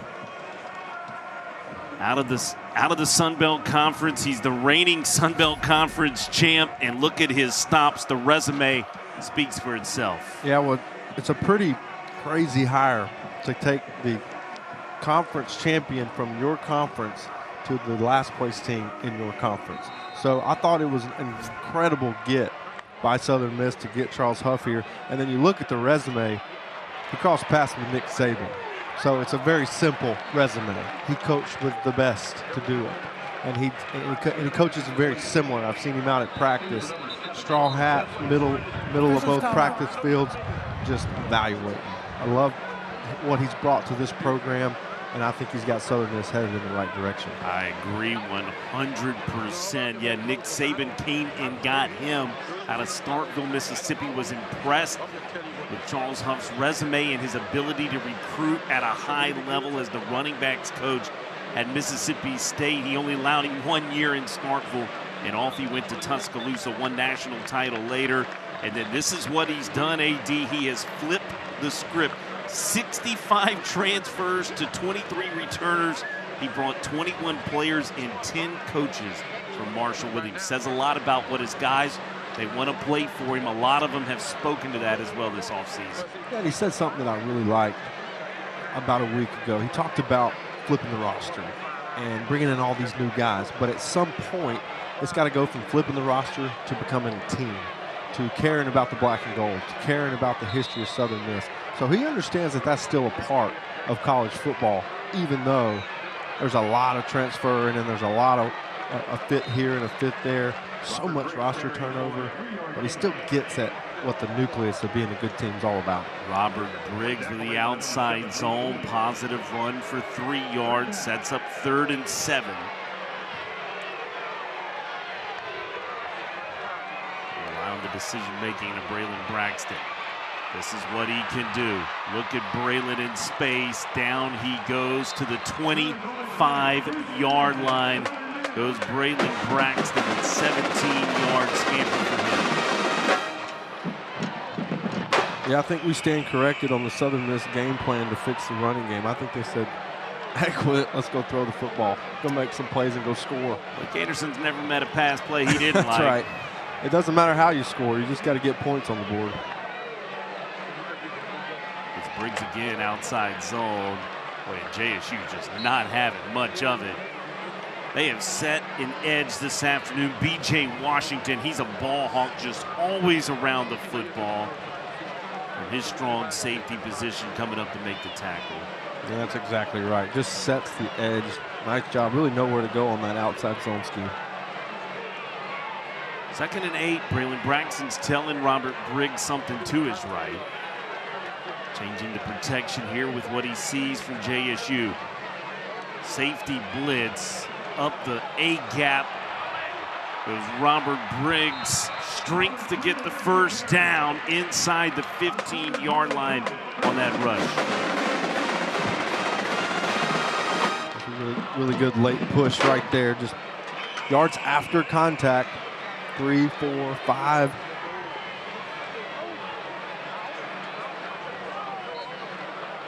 Design QB power. That was run play number 22. They have thrown it 21 times as well, have the Golden Eagles, trying to maintain that 50-50 split in play selection.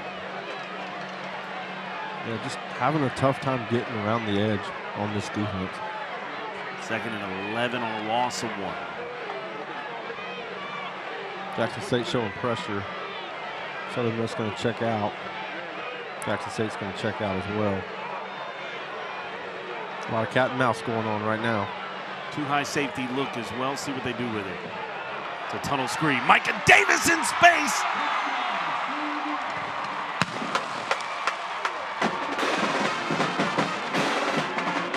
Touchdown Southern Miss. That was a game of chess right there. Did you see it? Both teams kind of looking back. Coach Blake Anderson knows they're about to bring pressure. Gets to the wide receiver screen. You see the pressure coming off your right side. and there's nobody left. That's a great play call, and you can see both offense and defense just trying to get into the right call. Great job, Micah Davis, finishing in the end zone. Got a good block from Hayes Creel, the right tackle out in front to spring Davis into the end zone. They hooked up for an acrobatic catch a week ago. They do it once more in week 2. 14-point margin for the Golden Eagles. We'll be back with more action.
Been edge of your seat type theater this entirety of this ball game. It's a 2-touchdown margin for the first time in the ball game. Now all of a sudden the vibes and the momentum on the side for the black and gold. It's either response time for JSU or it's pull away time for the Golden Eagles as Reed Harradine sends this one about 8 yards deep in the end zone. Well, here's where you're going to test your completeness on offense for Jackson State. We know they can run the football. They've been doing it all game, but what happens when you get down a couple scores and you got to go score fast? Can you still stick to that, or do you have to spread it out and throw it? So we'll see what they do. Well, Jason Seymour is the new DC for this Golden Eagles staff, the defensive coordinator. He has said it ain't going to be the run game in the third quarter. They had 132 yards rushing in the first half. They've had just 11 in this third quarter so far. We'll see how JSU begins. Down 2 scores. Travis Terrell Jr.'s to the left of Jacoby and Morgan. Counter play. Terrell Jr. out to near the 30. It looked like he may have had a crease there. Doesn't take a very big hole for him to No, for him to fit through. 5'9", 170, the sophomore out of Atlanta.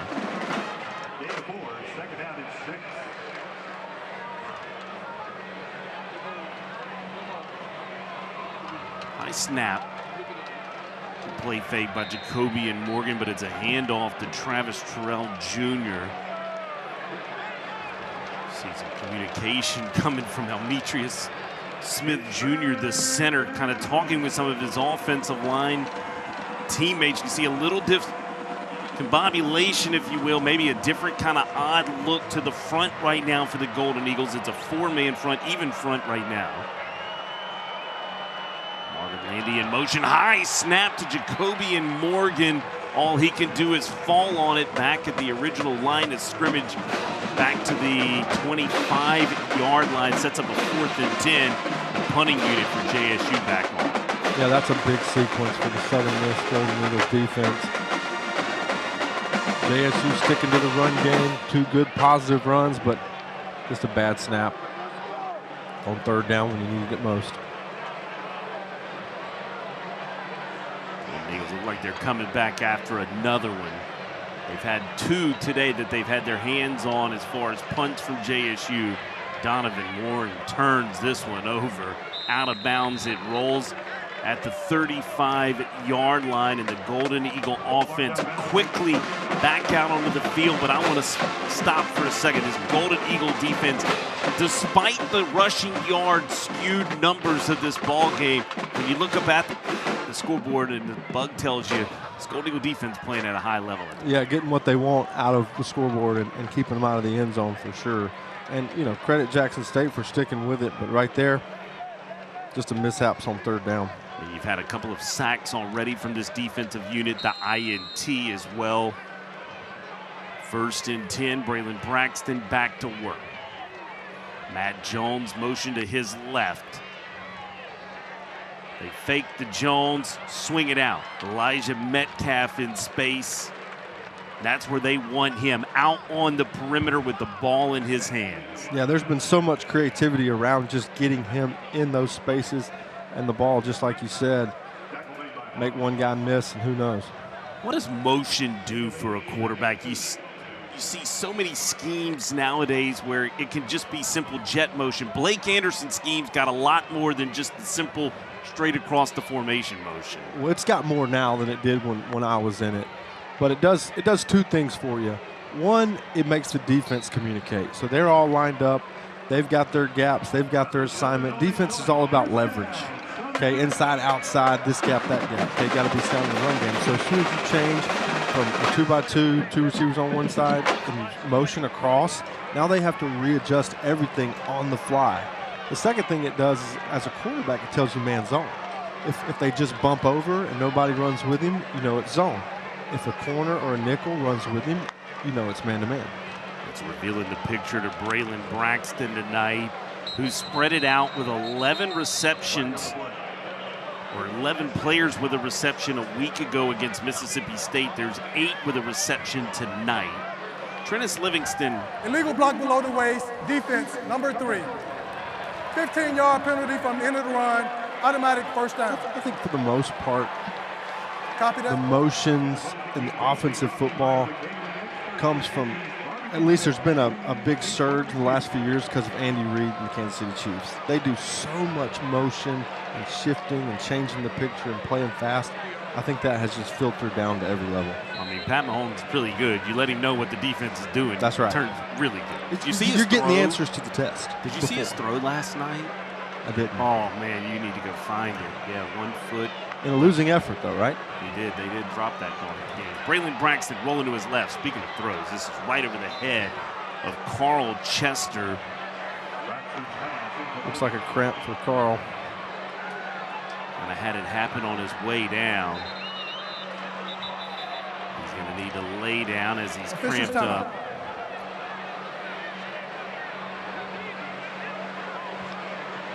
So 2:14 left in this 3rd quarter.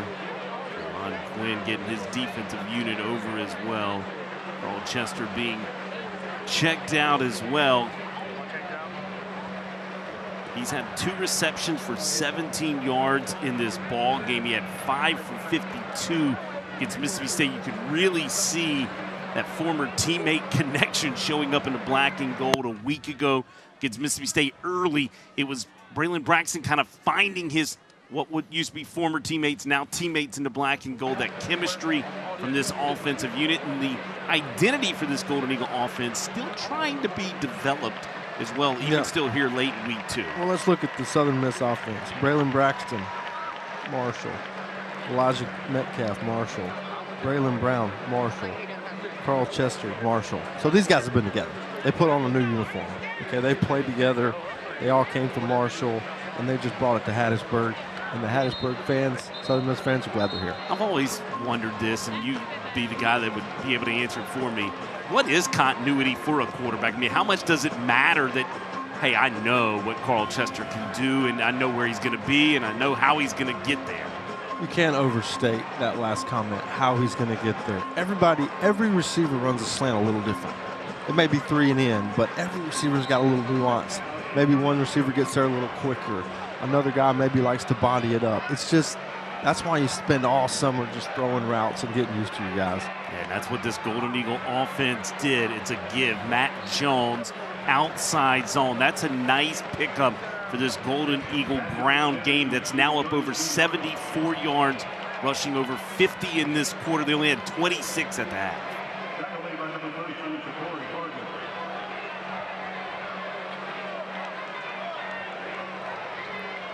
There's not been much substitutions personnel-wise other than at the running back position for this Golden Eagle offense. Blake Anderson's kind of leaving this unit out there, keeping the continuity going. He does have Davis Dalton in as a wide receiver in for Carl Chester at the top of the scheme. Oh, boy, pressure in the face of Braylon Braxton, but he got it off. Is it intercepted? No. He was looking back over the middle to Braylon Brown. Boy, he needed his receiver to help him there. Yeah, he almost made a big-time play right there, avoiding the pressure.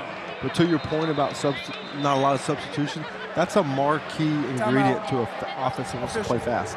Because if you substitute, now they're going to hold you up. Yeah, correct. And they're going to let the defense match you. So you just play fast, keep the same guys on the field.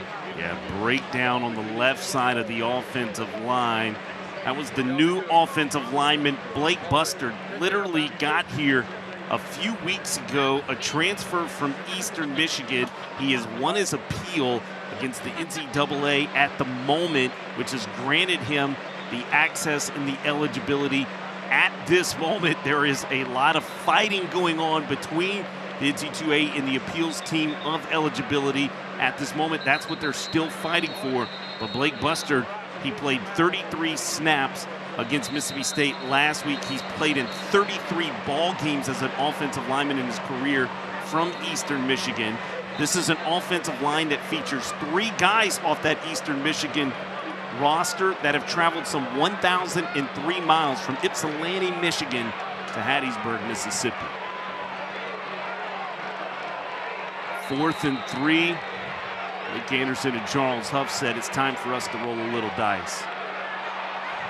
And Braxton backing up, back foot, fires. Caden Morris can't come down with it. We do have a penalty flag from the far side of the field. Looks like an offsides by Jackson State. Offsides, defense, number 20. 5-yard penalty, results in the first down. It's the Golden Eagle receiving corps, though. They got to help my man, Braylon Braxton, QB1. He has hit the last 2 guys with it. Correction, number 3. Under duress, they've just not been able to hang on to it. Yeah, Jackson State bringing pressure, trying to make something happen. And Braylon Braxton just standing in there trying to deliver football. It's going to be a big play if he can connect. But just a big mistake right there on defense to give Southern Miss a free first down. It was the 11th penalty of the night for JSU, maybe none bigger. Braylon Braxton sets up, backside. Morris again can't come down with it. That went high to the intended target from Braylon Braxton. Yeah, that's just a miss. Braylon knows it. He'll settle in and make that throw. It's a wheel route out of the backfield by the running back. Carries the outside linebacker out of there, and then a shallow by the tight end. A great read. Got to the right spot. Just got to connect. Roderick Roman, the 5th-year center. You could see him almost calming his QB down a little bit. He's completed just 3 of 9 of his last passes as Braylon Braxton. This will work. Elijah Metcalf on the screen. Boy, his quickness is on display once he gets that football in his hands. Yeah, that's been a consistent all night for Southern Miss. When they need it, just get it to number 9. Elijah Metcalf's 6th reception of the night. He only had a couple against Mississippi State last week. JSU's been out there a while. They're going to call a timeout. They want to talk about it. It's 3rd and 1 with the ball spotted at the 17-yard line. A drive that's been kept alive by an offsides penalty of the JSU Tigers. Coach T.C. Taylor saying, hey, it's time for us to bow our necks. This is decision time as well. Already 1 4th down opportunity for the Golden Eagles. That's when that offsides penalty occurred. You got to think they're maybe even thinking here, 2-down territory where you sit with the ball just outside the 15-yard line. Yeah, I think if you're Charles Huff and they went for it on their -19, you probably should go for it on your plus territory, up 2 scores. You got to match that for your football team. So I do think regardless here, Southern Miss is going to try to put this ball in the end zone and try to put this game away before the 4th quarter ever starts.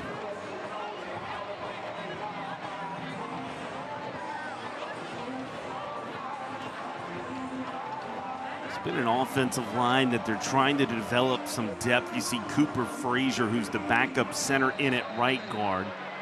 Blake Bustard as well, the backup left tackle to Greg Nunnery. He's in at the moment. Jackson State bringing pressure.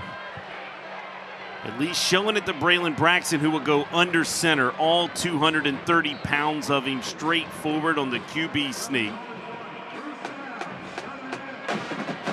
And you don't see that a lot these days, you know? What, under center? So much shotgun. It's just like we've forgotten that 3rd and 1, the best play in football is quarterback sneak. It's one of the safest. It sure is a good play, isn't it? And off to Matt Jones. This was a Golden Eagle offense a year ago inept in the red zone. Would love to see that change for this Golden Eagle football team. Sure, yeah. I mean, that's so important. There's so much work to get down there. You got to finish with points and really finish with touchdowns. It's a 3rd quarter that saw 1 scored. Went to the black and gold to Micah Davis. 24-10, Southern Miss on top by 14. 4th quarter on tap when we return.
you come from the tree of Nick Saban in the coaching tree, you get one of these when it's a 14-point margin and you're getting ready to start the fourth quarter. Charles Huff, make no bones about it, as intense as they come, recognizing the moment for this team and what it means. Well, he knows great teams finish in the fourth quarter. He's been around it. So he knows, regardless of what this game is moving forward, you got to be a great fourth quarter team. Braylon Braxton backing up, completes it. Caden Morris spins in. The fifth-year senior transfer from Western Michigan's in for the Southern Miss Golden Eagles, a touchdown to begin this fourth quarter. There it is. Great job coming over the middle. Great hands catch and having the physicality to finish in the end zone. You know, that's what you kind of see in Braylon Braxton. Kind of quietly having a good game, right? Not playing his best. I guarantee you, if you talk to him after the game, he missed a few throws. He had some plays he'd want back. He wasn't perfect, but man, you start to look at the stats and all of a sudden he had a really good game, and that's a mark of a great quarterback. Reed Herodite awaits the extra point.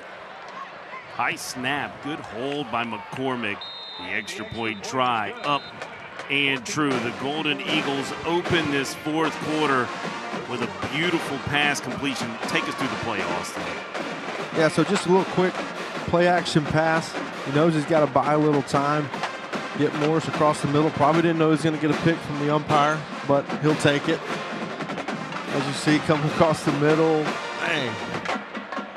Just use everybody. Use everybody on the field. So good job by Morris finishing the end zone. And Coach Huff is loving it. That's what football was supposed to be. Fun. They didn't have much of it in Hattiesburg a year ago. They got plans this year, my man. The Sun Belt Conference test looming. Mountaineers of App State getting ready to take to Hattiesburg, Mississippi. Caden Morris has been quite a surprise at tight end. They returned Kyron Heath, who you also see right on your screen as well, from a year ago, who was a dynamic player at the tight end position. But Caden Morris, who had a couple of receptions last week, tonight already for him as well, receiving tonight. That's his his second full reception for 25 yards and a touchdown. Yeah, had a few targets too. So just a great 6'3", 235, good range. You know, having a nice tight end for a quarterback can be really important and really good for an offense. Return is taken by JSU. Springing out into space is the DB Eric Simmons, and he'll be bumped out of bounds deep in Golden Eagle territory, officially marked, looks like at the 23-yard line. Exactly what you need if you're Jackson State. Down 21, running out of time. A huge special teams play from 4 yards deep in the end zone. Just great blocking. Yeah, they creased it off that left side of their return formation. That levels the playing field on special teams after the block punt. That was a game-changing play right there. Both these coaches learning something about their clubs in week 2, aren't they? No question. Now we got a quarter of football left. Yeah, a lot of it. Jacoby and Morgan brings this unit back out just on the edge, the fringe of the red zone. Amari Matthews, who had the touchdown run earlier back in the first half with the carry. In that early portion of the second quarter. We're starting to see this defensive line for Southern Miss step up. Just playing big in the second half.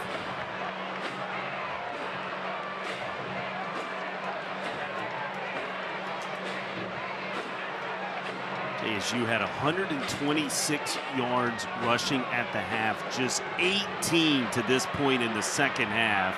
A toss down to Kobe Paul. Did he come down with it? No. Out of bounds along the sideline.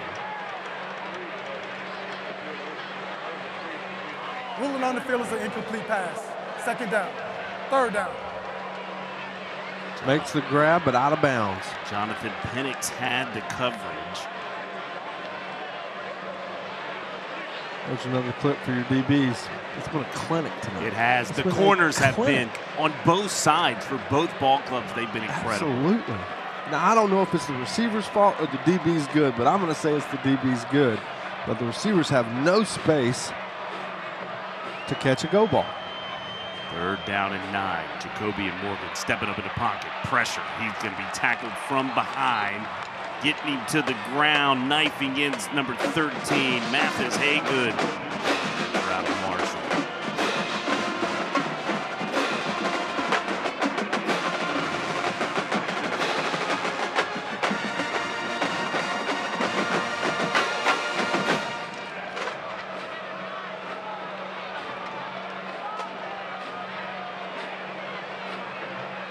Gerardo Beza is out for what is a 40-yard field goal attempt. Snuck it in the left upright and good for the JSU Tigers. They put it to an 18-point margin, 31-13 early in the fourth. We'll be back. Timeout.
Back in the rock that's rocking the sonic boom of the South tonight.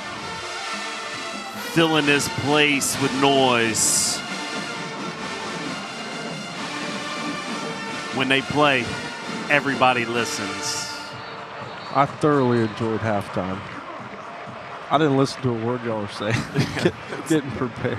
Hey man, they have that effect on people. Make no bones about it. Simon Naylor's going to kick off for JSU. I was just going to say, if you haven't seen them perform and you're listening on TV, you need to get to a game. It's worth the price. Absolutely.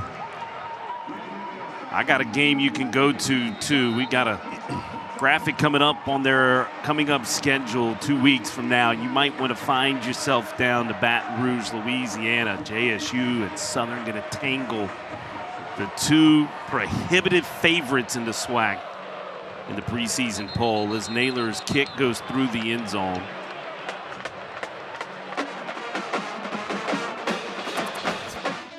Two weeks Down at Baton Rouge, you don't get many early season contests with that much meaning in the SWAC, but that's what's coming for Jackson State coming up. And probably favored in every game. I would 100% believe so. Hey, what about next week? You and I, we get to do this again. They're going to let us talk Sun Belt Conference football next week. Well, we got to make sure. You never know. We're going to call after this. You never know. But excited about this slate for Southern Miss. Obviously, Coach Huff, just a whole new energy in the building. You could feel it last week, and you can certainly feel it tonight. 100%. They're going to turn that intensity meter up next Saturday as well. It's a give to Jeffrey Pittman off the right side. Extra effort gets him a couple. Pittman's been the featured back tonight. That was his 7th carry for 38 yards. It's a ground game that's had just 88 yards to this point total.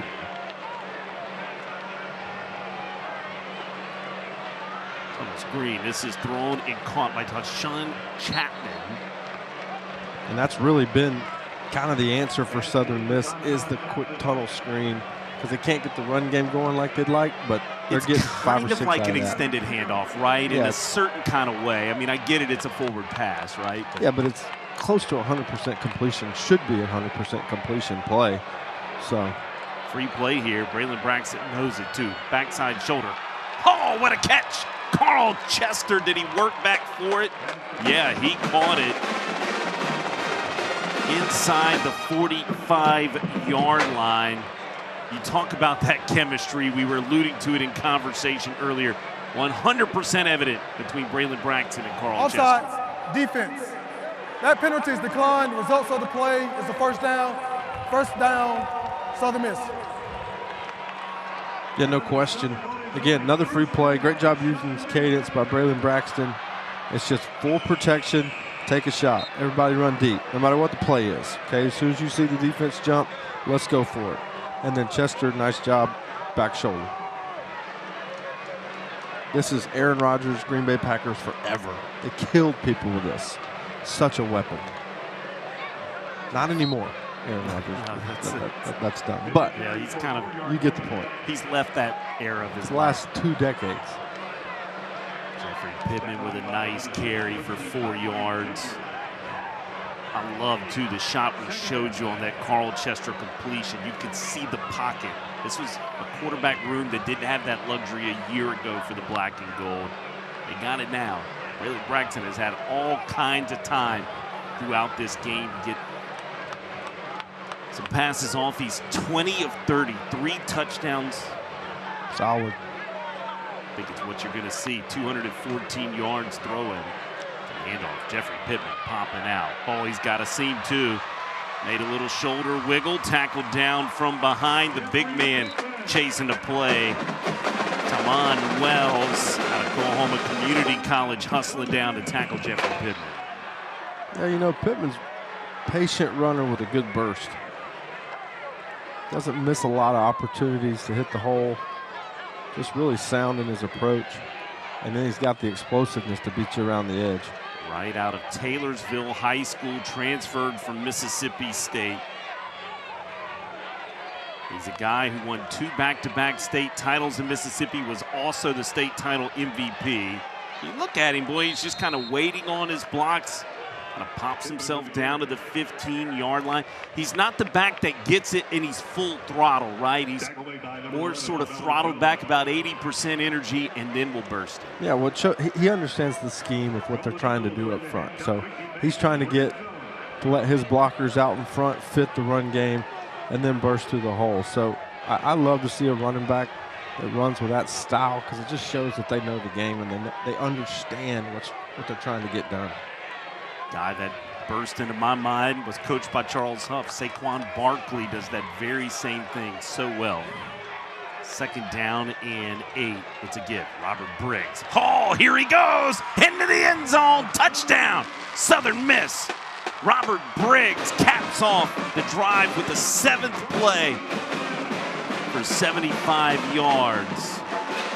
And a touchdown. The last 3 offensive drives have ended with TDs for this Golden Eagle offense. Yeah, just a simple inside zone play. Good job by Southern Miss offensive line, covering it up, and then Briggs did the rest.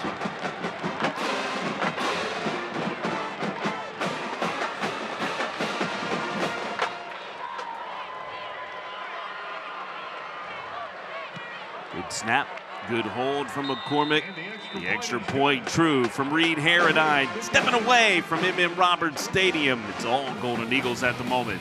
38-13. We'll be back.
Golden Eagles have answered the bell. A 7-play, 75-yard drive that ends with a 15-yard touchdown run by Robert Briggs. Those last 3 offensive drives have been 7+ plays or more, all ending in touchdowns.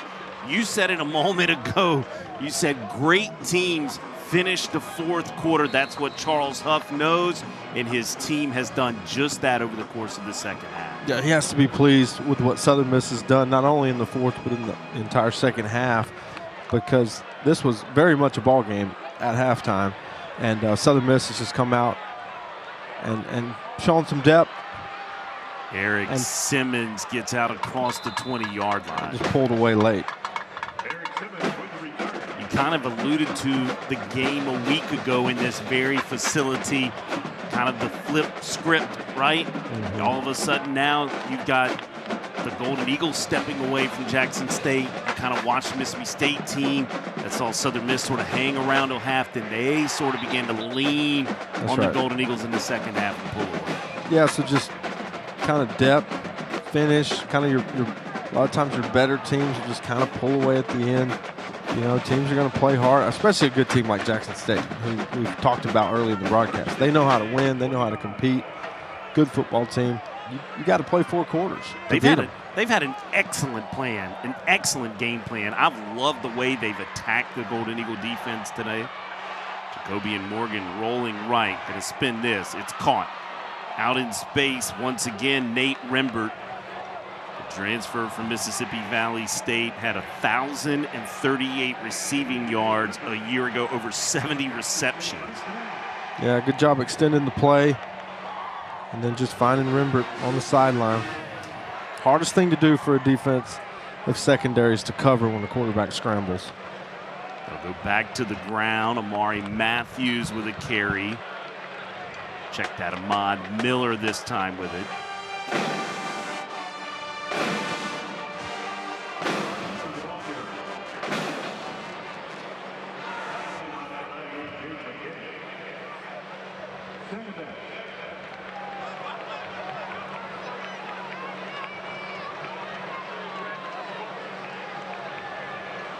Pressure coming from the Golden Eagle defense. A little drag over the middle, complete from Jacoby and Morgan. Going right back to Janalen Dupree. Product out of Neshoba Central High School. They had a rough night last night from Meridian Wildcats. Keep up with high school football, huh? A little bit. Yeah, that's good. Jacoby and Morgan. Two-step drop, throws this one away. Couldn't get to that third step in his drop. Had to kind of more quickly get that out than he wanted to. The effect of the pressure in his face. Jason Seymour beginning to sort of mask where the pressure is beginning to come from this Golden Eagle defense. Yeah, this is defensive coordinators hate this situation right here. They got to play soft and just give up all those free yards. It just kills their stats. He wants no part of it. He wants to get off the field and get Southern Miss back on offense.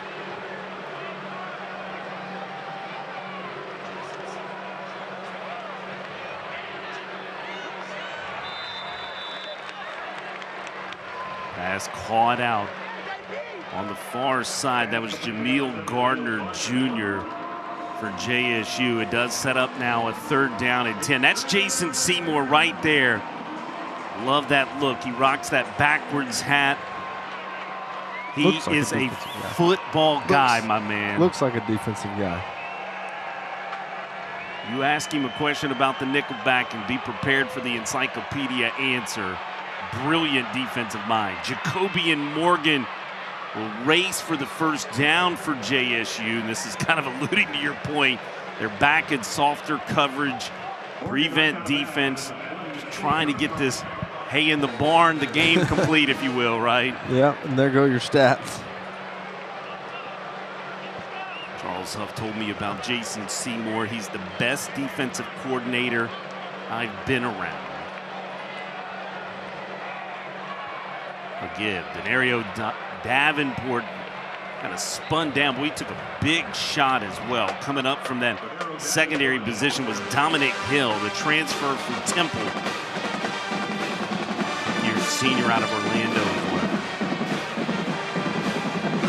You know, I kind of wonder what he does schematically that Coach Huff loves. Is it motivation? Is it scheme? It's probably a combination of both. I've never met a good defensive coordinator that can't get his guys up to play.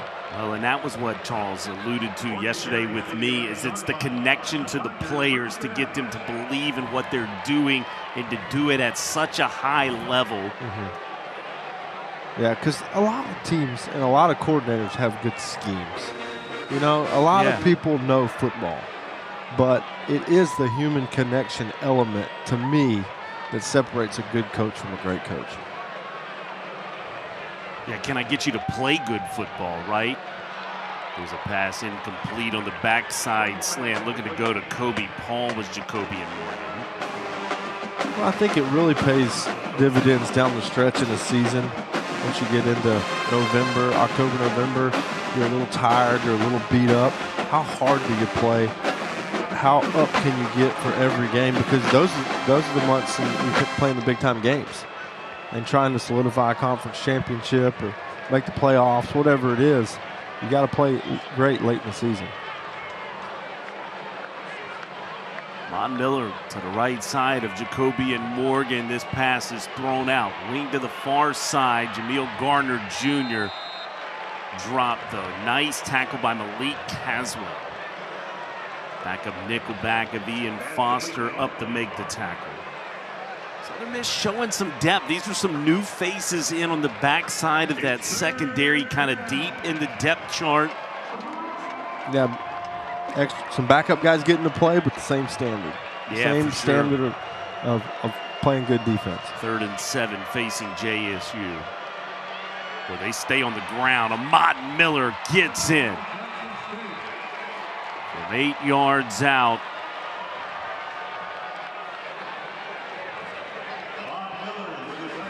Touchdown for the Tigers to make it 38-19.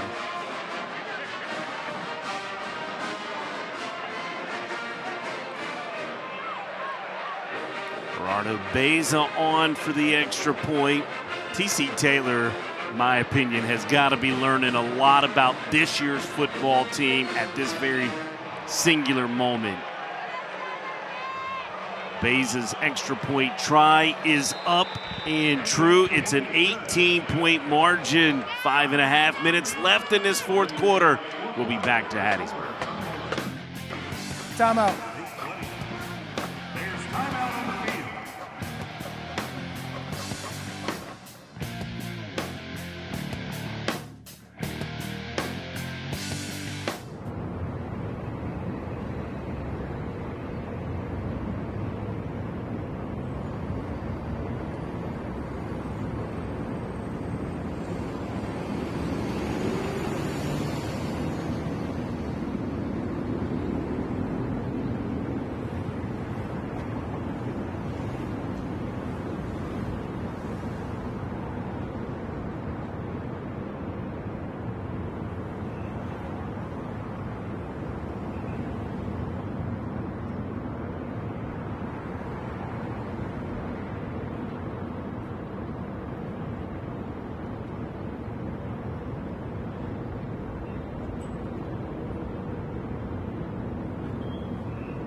ASU gets a response, 38-20 here in the 4th quarter. 5 minutes and 34 seconds left. So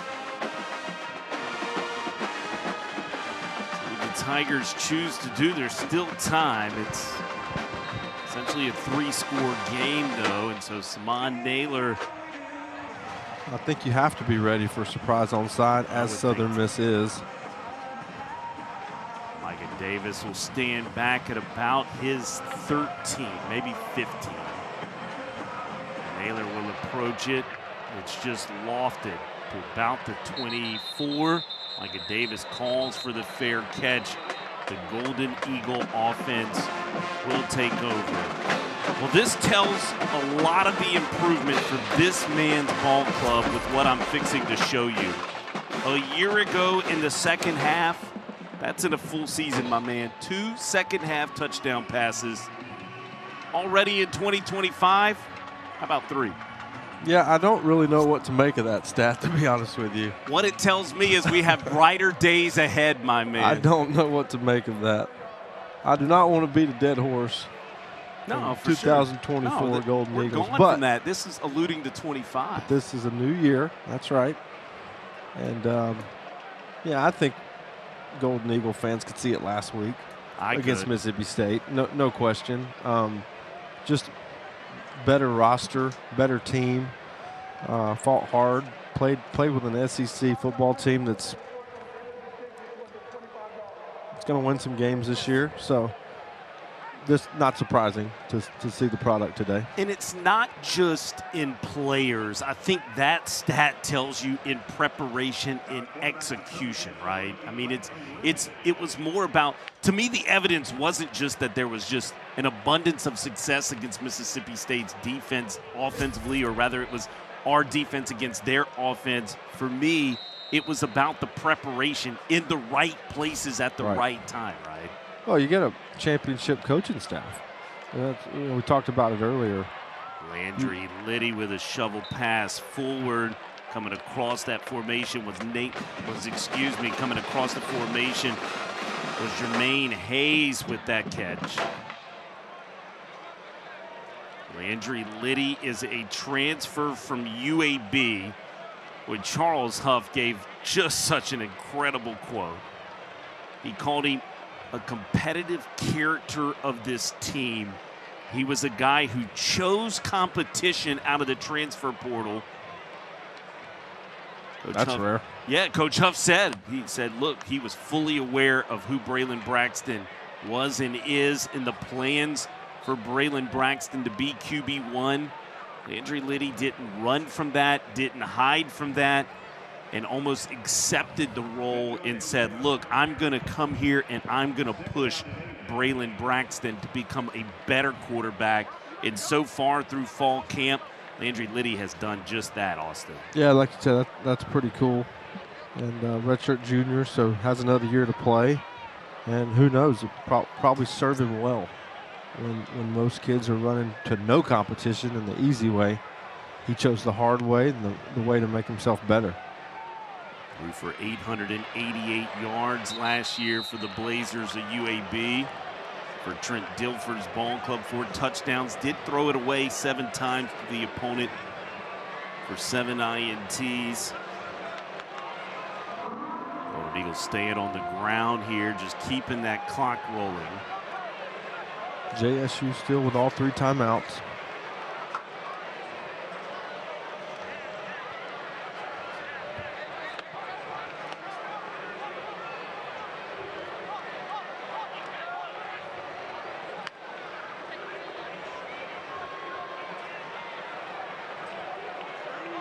So 3rd and 9.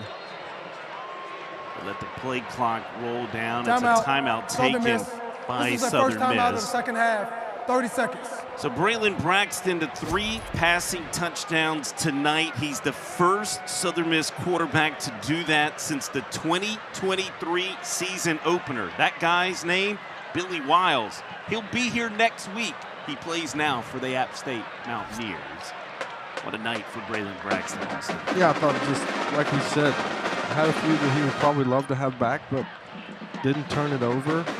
Ends up with 3 touchdown passes, and it's a winning effort. That's part of the job. So, and look, I don't think Braylon Braxton will be the guy that week in, week out is going to try to throw for 350, 400 and that kind of number, because you look at what he's done throughout his career. The last time he came here to the Rock with the Herd last year en route to that Sun Belt Championship, it was a night of 14-21 for 220 yards, threw a touchdown, had 76 yards on the ground, and a touchdown using his feet as well. That's the style quarterback that he's going to be for this team. well, you definitely can't measure everything he is to this football team in stats alone. I know that for a fact. So much more to being the quarterback of the football team and being the leader of the football team. Charles Huff talked a lot about that. There's the quarterback of the team, and there's the quarterback on the team. On the team goes to quarterback meetings. He's the one that throws me the ball. The quarterback of the team is who the players follow. And there's a big difference. And Braylon Braxton is the quarterback of the team. And they follow him, and he's their guy, and they're going to lean on him all year. Golden Eagles are going to let this play clock run down, either take a penalty or burn a timeout. We'll see what they choose to do. Yeah, it looks like they'll take the timeout. Southern Miss, this is their second timeout of the second half, 30 seconds. Yeah, to be a 30-second timeout taken, that's just to set up this punting unit, who, by the way, maybe been one of the unsung heroes of this game. Jack Murley has utilized field position tonight against Jackson State. Been a wizard, a punter who just got here a few weeks ago from Australia. His family back at home's watching back in the Melbourne, Australia area.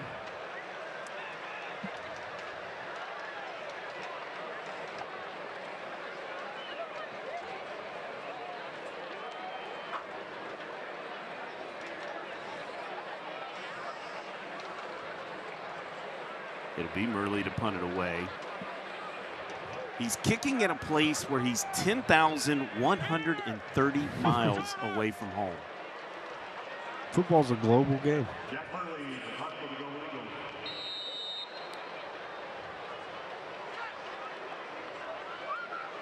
Receives the snap, gets off the punt. 2 return men back for JSU. They go away from Travis Terrell Jr. It was taken by Jabari Jones. Jackson State almost got home there.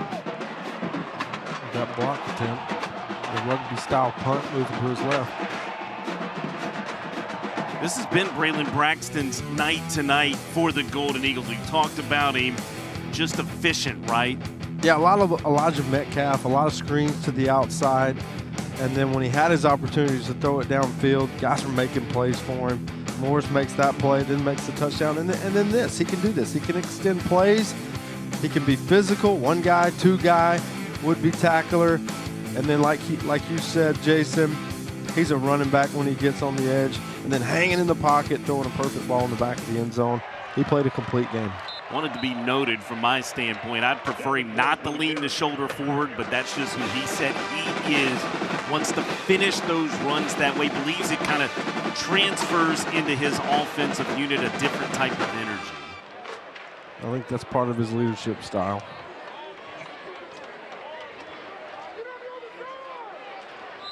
Two-minute timeout is hit here in Hattiesburg. 2-minute timeout. Up 38-20. We'll be back with more Sunbelt Conference football on ESPN.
It's a 2nd and 12 for Jackson State with just 2 minutes left in this ball game.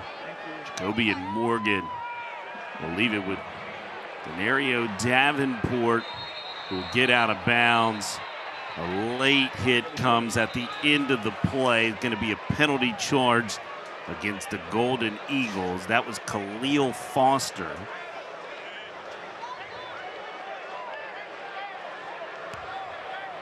Personal foul. Late hit out of bounds. Defense number 21.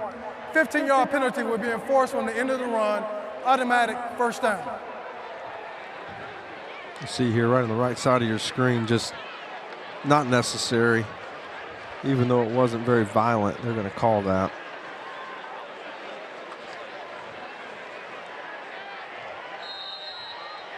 A good opportunity for younger players to get some reps for Southern Miss, get used to being on the field.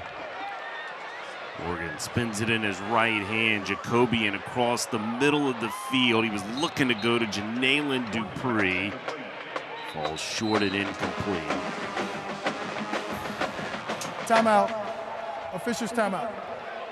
An injury on the field. One of the offensive linemen, boy, when you've got a game like this, is the last thing coaches want to see is men down on the field, especially for TC Taylor in this offensive line unit.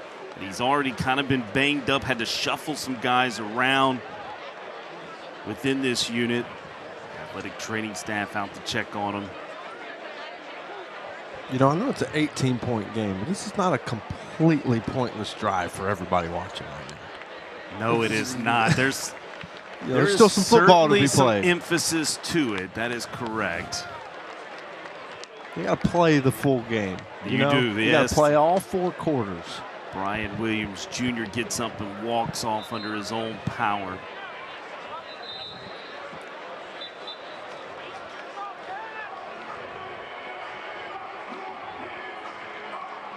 Ball just to the Golden Eagles side of midfield, just shy of their 49-yard line. You know, we don't do a lot of FCS teams through the season. Correct. But there's nothing, you know, physically about Jackson State that looks any different to you. Yeah, I agree. Right? I mean, just being on the field pregame and the type of athlete they have, didn't really notice a huge step down. That's some good-looking kids on the O-line, good size. Look, man, you come in and you say, hey, we are a team who needs to run the ball and wants to run the ball. Yeah, did it. And they go 189 yards on the ground.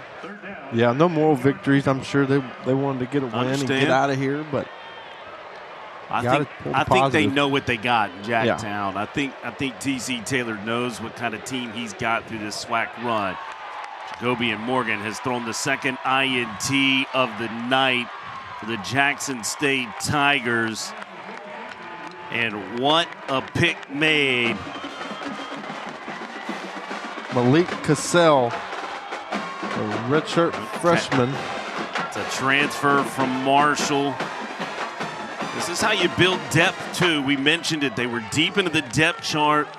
Caswell with that football in his right hand, the INT. It's been an opportunistic defense tonight if you include the block punt, the scoop, and score.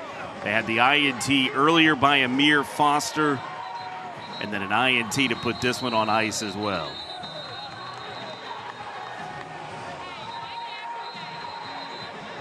If you're Charles Huff and you're prepping for next week, got to be pleased with how this team answered the call in the second half, right?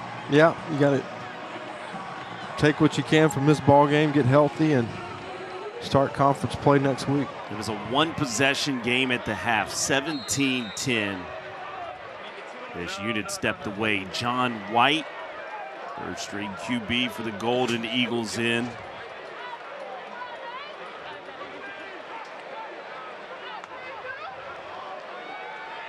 Quickly thrown out.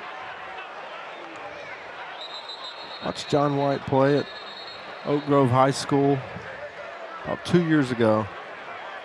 Yeah, against the Warriors, that's right. But not for Oak Grove. And really carried his team to a really good game. I was really impressed with him. and glad he was going to be a Golden Eagle. Case Reed had that reception on the screen action. Should be one final play for the Golden Eagles tonight.